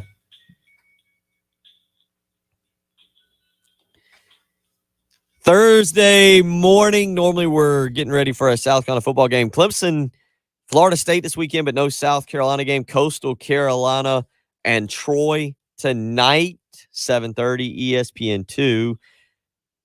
December 8th, totally different. Trans-Siberian Orchestra will be back in Columbia, Colonial Life Arena. You need to be at it.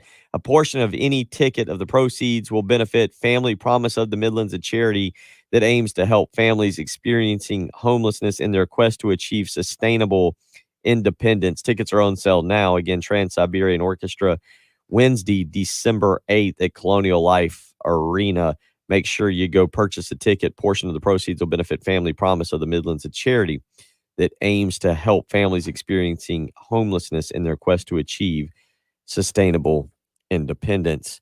Talked with some parents at soccer last night. December 8th will be here before you know it. You got to get those. You got to purchase those Christmas presents early this year. I've been doing. Have you been doing it? Yeah, you got to.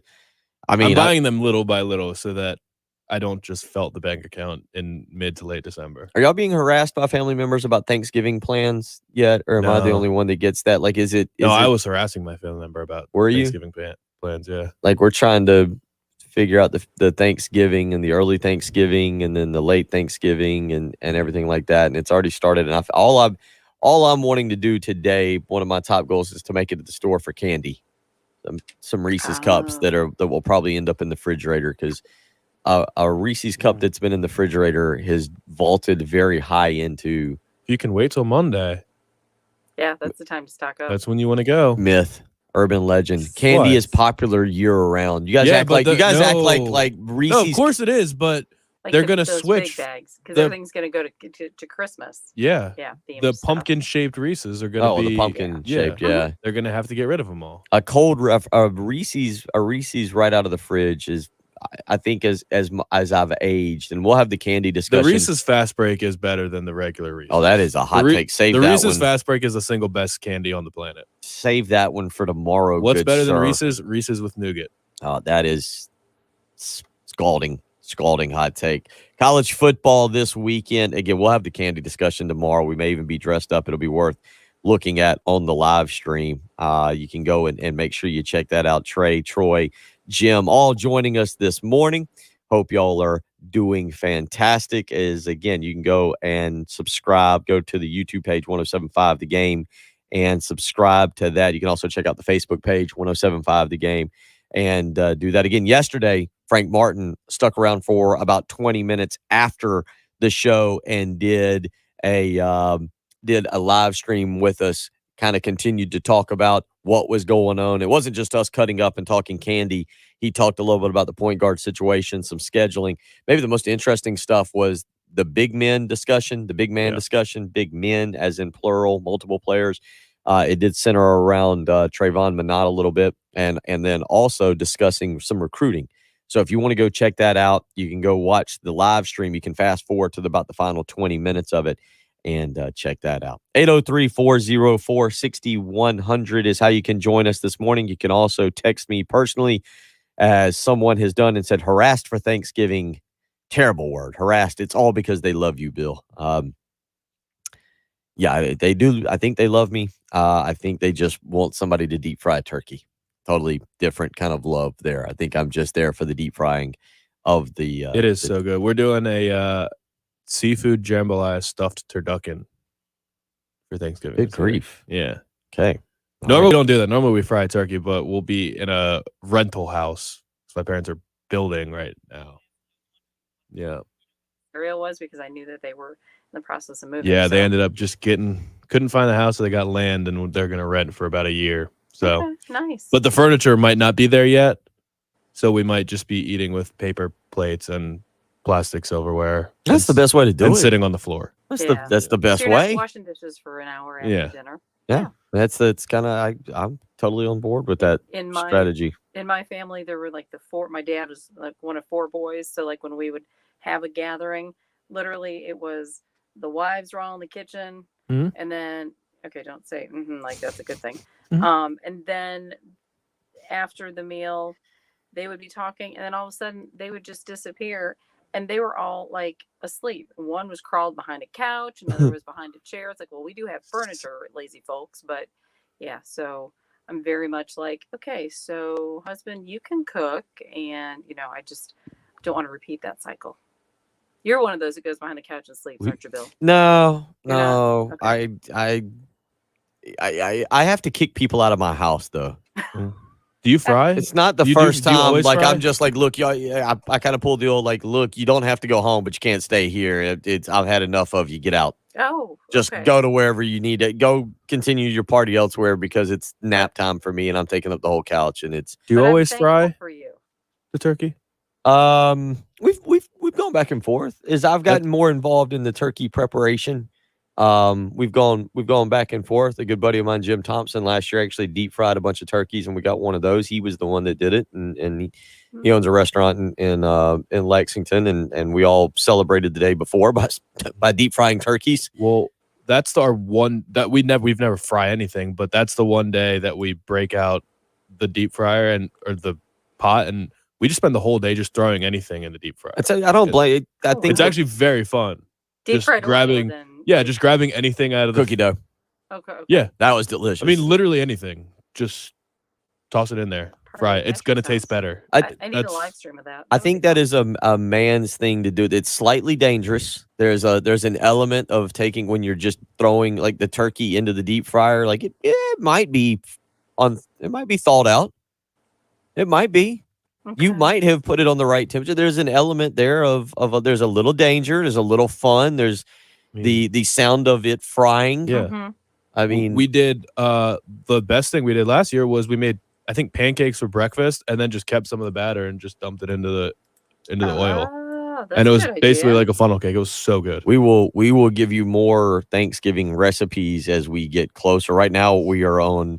Right now we're stuck on the candy discussion. Darren has the text of the morning on the Cool Care Heating and Air text line.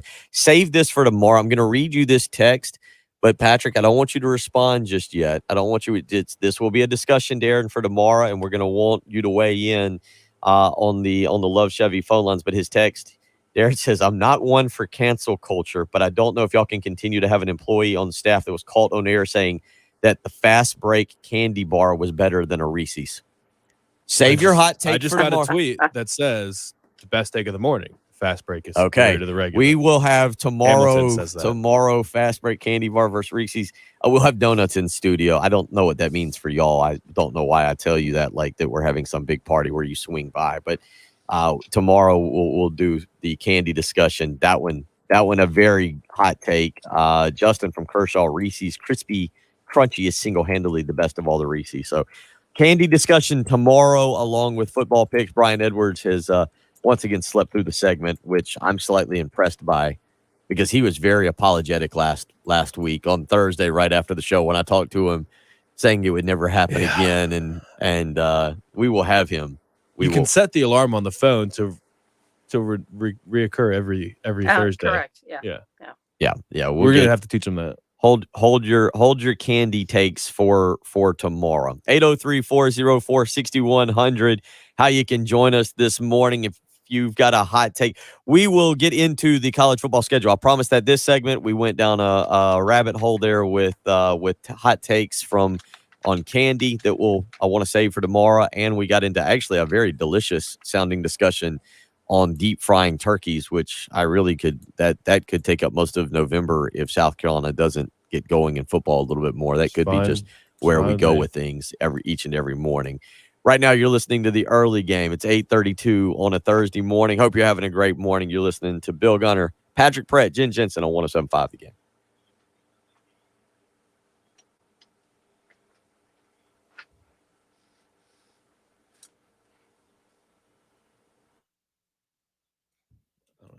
People say they want sports talk, but every time we talk about things like this, we get the best interaction. And that's why tomorrow will be a lot of candy. I mean, we'll do the football schedule here. We'll talk candy tomorrow. The deep frying of turkey discussion was phenomenal.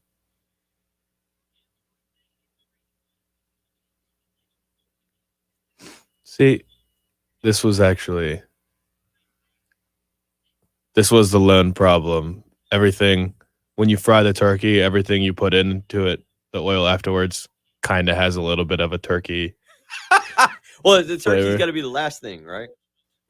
Well, but I think that I can't remember what the deal was with that. I mean, we measured out the exact amount of oil needed for the turkey, and I think there was a reason the turkey needed to go first. I think we did oysters first. Ooh, that's a good. Yeah, fried oysters. They were awesome.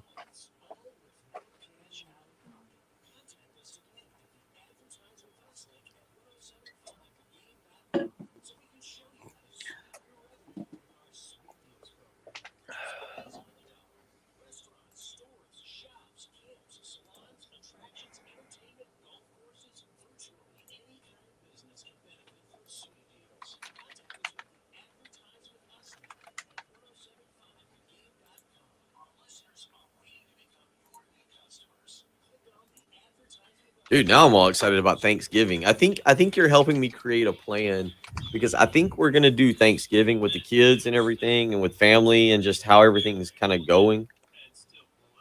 I think we're gonna do Thanksgiving on Wednesday night because the kids are supposed to be with Amanda and she wants to do Thursday afternoon with another set of her family, and it's just it's going to be a lot.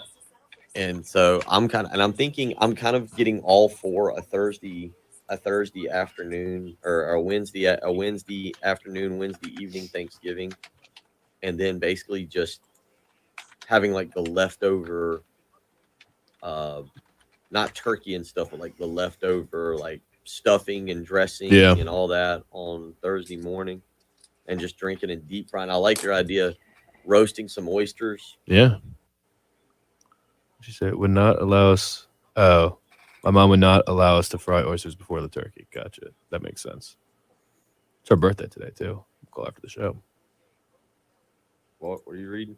My dad was reminding me about that. Oh, Perry. Patrick with another fraught oysters with turkey was first priority. Could not risk turkey tasting like oysters. Yeah, that makes sense. Yeah, you can't. She doesn't like oysters, so. Yeah, I think that might be the plan, and we might just invite people that. What's all the buzz about nasal irrigation and should I try it? Oh, circus peanuts. Earworm germs invade through Black licorice is a pretty solid take for worst candy. That is black I like licorice that. is terrible. RL. That's I see. I feel like we went down a path. Did you see RL's thing? How am I supposed to wait 23 hours for the candy fast break discussion? Yep.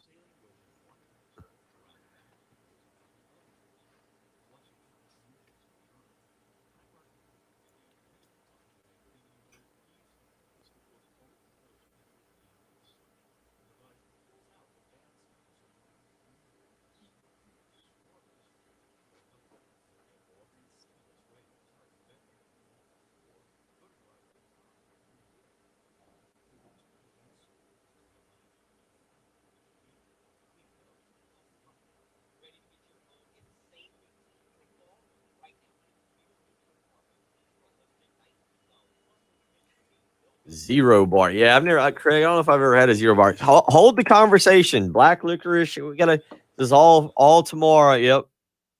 Donuts, maybe a bag of candy. It will be a very unhealthy edition of the early game. Well, tomorrow. I mean, we got to get some of it in because we do have 2 guests and the whole 8 o'clock hour is pretty much booked.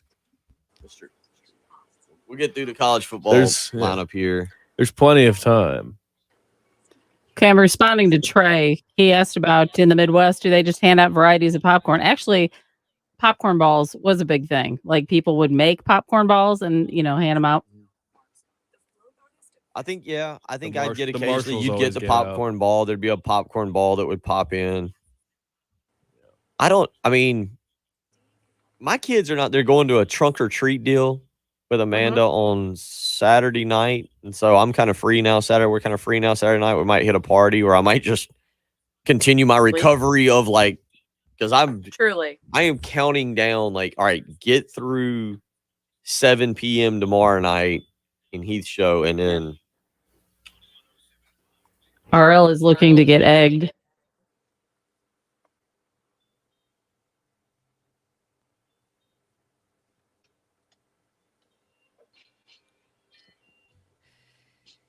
(803-404-6100).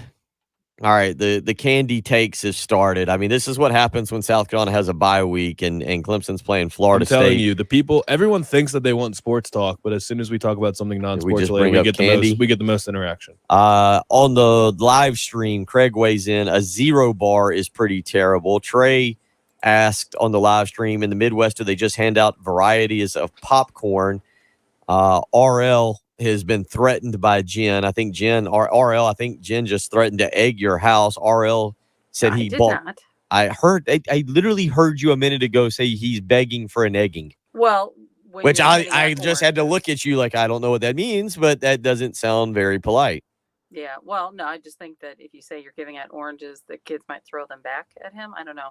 I know we had people in the neighborhood that would do like the popsicles, but they wouldn't be frozen. So it's like a treat for later. So you got to just throw it in the freezer when you get home.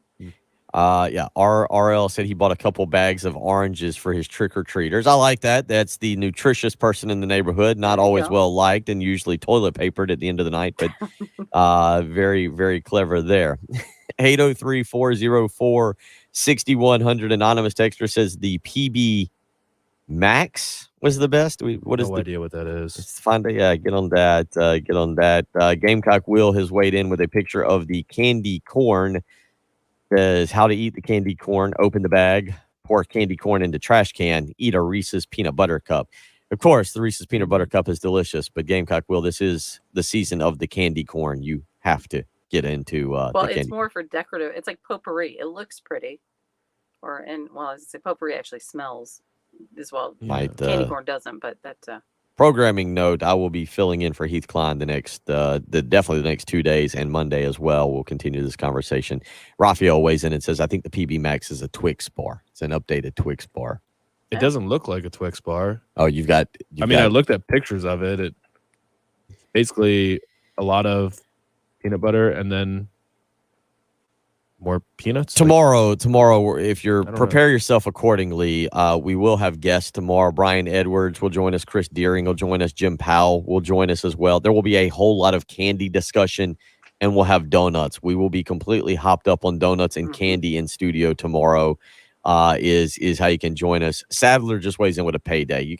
We're going down a path. College football is this weekend. Noon games for you to watch. Cincinnati at Tulane, Michigan at Michigan State is the big one. Number 6, number 8. First time they've met since like the 1960s as top 10 teams. We'll give our picks tomorrow, Patrick. But are you with me? One of these two teams is a fraud, and I'm leaning toward Michigan State here. Whoever loses, I feel like, is the fraud. I think both of them are frauds. You going both? In terms of, we have to establish what fraud means. Like, not top 10. Whoever wins this, Ohio State, both teams undefeated. Top Michigan, 10 is tough. Michigan State and Michigan both undefeated. Ohio State is not undefeated. Both Michigan State will still play Ohio State in the coming weeks.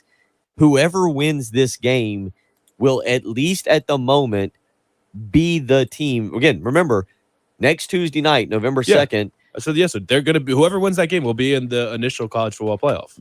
You'll have whoever wins this game in the top 4. Georgia, this team, Alabama, and Oklahoma. Oklahoma's going to be in there, right? Yeah, probably so. Michigan and Michigan. But whoever wins this game is still going to lose to Ohio State.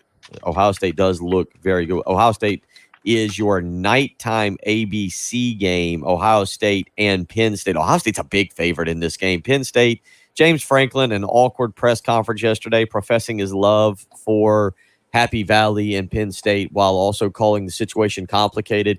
It was a very Facebook-esque kind of, hey, I'm in a relationship, but it's complicated, and I'm not real sure what's going on. He Southern also Cal said that in the week preparing to play Ohio State, they're focused on Illinois and that they're excited to go play in the Big House. Yeah, it was not a good look for James Franklin last night. Number 20, Penn State, traveling to number 5, Ohio State. I've got this right here in front of me. I don't know why I was going to ask you. They are about a 17-point underdog. Penn State is about a 17-point underdog. And Ohio State, you're right, Patrick. Ohio State may be the second best team in the country right now behind Georgia. Offensively, Ohio State has begun to click. C.J. Stroud has kind of figured some things out. Defensively, I mean, you're going to make the case. They're an 18. By the way, that line has gone from 12.5 to 18.5. Ohio State in the last few weeks. This is since the Oregon game. They then beat Tulsa 41-20 after they lost to Oregon, 59-7, 52-13, 66-17, 54-7. Now that's Akron, Rutgers, Maryland, and Indiana that they've all hammered. But they're hammering people right now. Like CJ Stroud's playing really well too. He's getting comfortable, and I think Ohio State has the best and second best wide receivers in the country right now, probably. And their tight end is a monster, Jeremy Ruckert, and they've got 2 good running backs. So their defense has been suspect for years now. Since since the Bosa's were there. Like, they were still talented when Chase Young was there, but they always let up points. So they're just going to outscore people. That's how they're going to win football games. I'm probably close to with you. I think they probably are the 3rd best team in the country. I still think Georgia and Alabama are 1 and 2 though. Ray with the the non-candy hot take of the morning on the Cool Care Heating and Air text line. Let's not crown Ohio State the champion yet. They've only played one good team and they got beat by them. This is the hot take portion of Ray's text. This is the year that Michigan and Jim Harbaugh take down Ohio State. It's always the year Jim Harbaugh and Michigan take It really does feel that way, and that game is in the Big House. It'll be a noon game, as it always is, and Ohio State and Michigan, and that'll be a fun game. Michigan's got to win this weekend, though, right? Like, you feel like Jim Harbaugh he's got one clunker in him every year. And by clunker, I don't even mean like losing or getting thumped by Ohio State. He just loses a game that he simply shouldn't. Have they not gone? What's the best record he's gone into that Ohio State game with? Has he not gone in there as a 10-win team? I believe they went in as 10-1 back in, I want to say 2016. Don't hold me to that. We'll look it up very quickly. But I believe it was a 10-1 team. This wouldn't be a clunker though. I'm not buying Michigan State. When I said fraud, I'm not in the Michigan State. I think Michigan State's a better football team. Maybe a conversation for next week, or maybe this afternoon when I have to do 3 hours for Heath Klein. When you look at South Carolina and how South Carolina gets better quickly, Michigan State's model of, hey, there's a transfer portal, there's players in the transfer portal, those players can help us pretty quickly. You follow that model. Like if I was looking around the country and saying, hey, here's South Carolina, how you can get better, or South Carolina fans, here's how you can get better. What Michigan State has done because of the transfer portal and a schedule that is really actually pretty soft, that would be the model I would follow in order to do that. So, Michigan 10-1 in 2016. Okay. They lost the double overtime game. They were 10-1. They lost to number 2 Ohio State. They had lost at Iowa 14-13, a non-ranked Iowa team. It was a night game. Nobody goes into Kinnick Stadium and just look. Iowa at home is really good, or they're very difficult to beat. But there was your clunker, a 14-13 loss to Iowa in 2016 when Michigan was 9-0. 803-404-6100. That is a brief rundown. Thank you, Ray, for that hot take. More hot takes coming in on the Cool Care Heating and Air text line. Charlie weighs in. This is a candy related. Jen, would you do this? Charlie says his mom would make and give out, is it caramel or caramel? Caramel. Also he says caramel. Caramel is how I've been spelling stuff in my text messages lately. But he would make Charlie's mom would make and give out caramel apples for Can't do that anymore.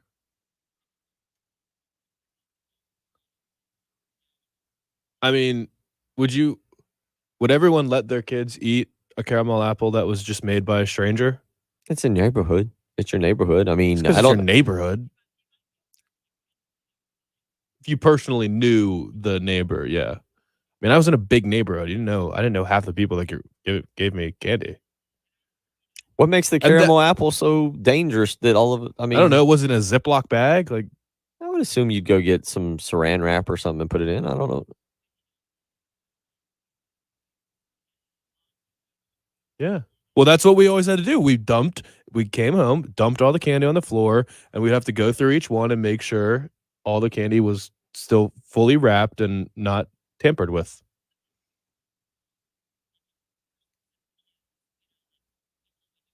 Yeah. Mm-hmm.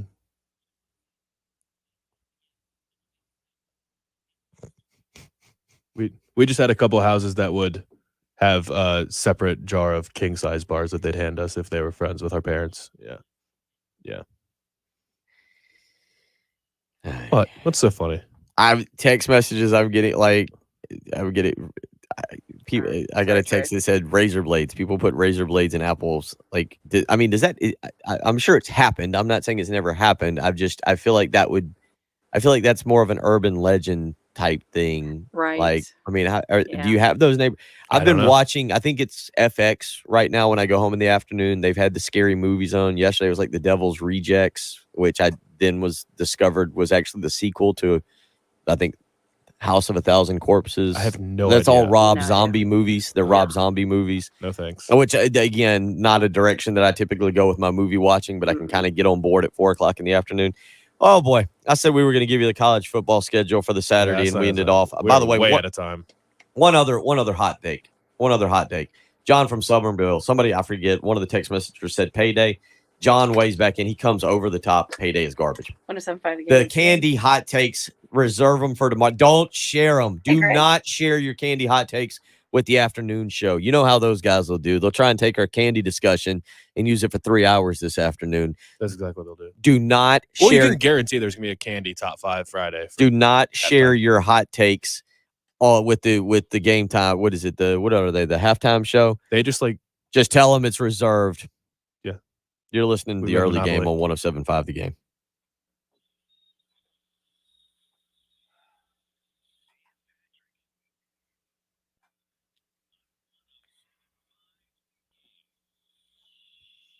You remember when we were kids and you went around the neighborhood and you went trick-or-treating and then then you ate a whole bunch of candy and the next morning you felt perfectly fine. Like you felt really good. You were not sore. You felt really good. Your legs, your arms, your back, you were good. You went to school, maybe 2nd, 3rd, 4th grade.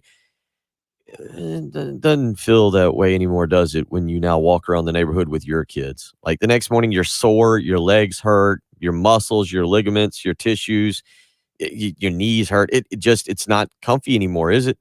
That's why you need to call QC Kinetics. Set up an office visit today. Get your quality of life back. All consultations are free.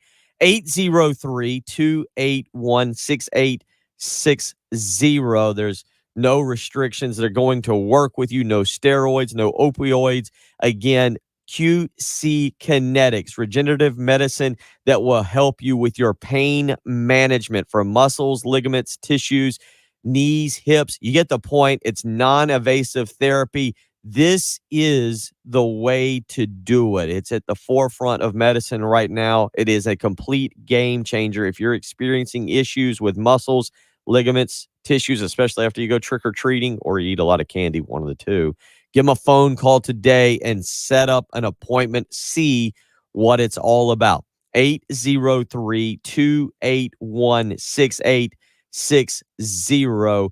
You need to give it a try. It's a pain management clinic, and right now it'll help get your life back. That's what you want. Get your quality of life back. Get out there, be moving around. You want to enjoy Halloween. You really want to enjoy Thanksgiving too. So give QC Kinetics a phone call today and set up an appointment right here in town. 803-281-6860.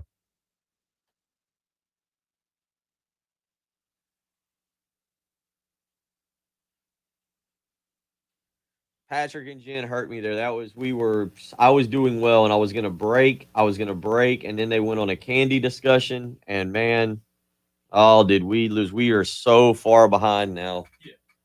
Yeah. The show should. I mean, we're gonna have to just. Yeah, we're literally over. Trey, I don't know if I'll live stream. That's gonna be me. We're probably just gonna have to take over the CBS update. I don't know how this is even gonna be possible. I was doing so well. Simmons for Damian Lillard. Hey, what? That would be the dumbest thing in the world. Oh, was Michigan 10-1 in 2018?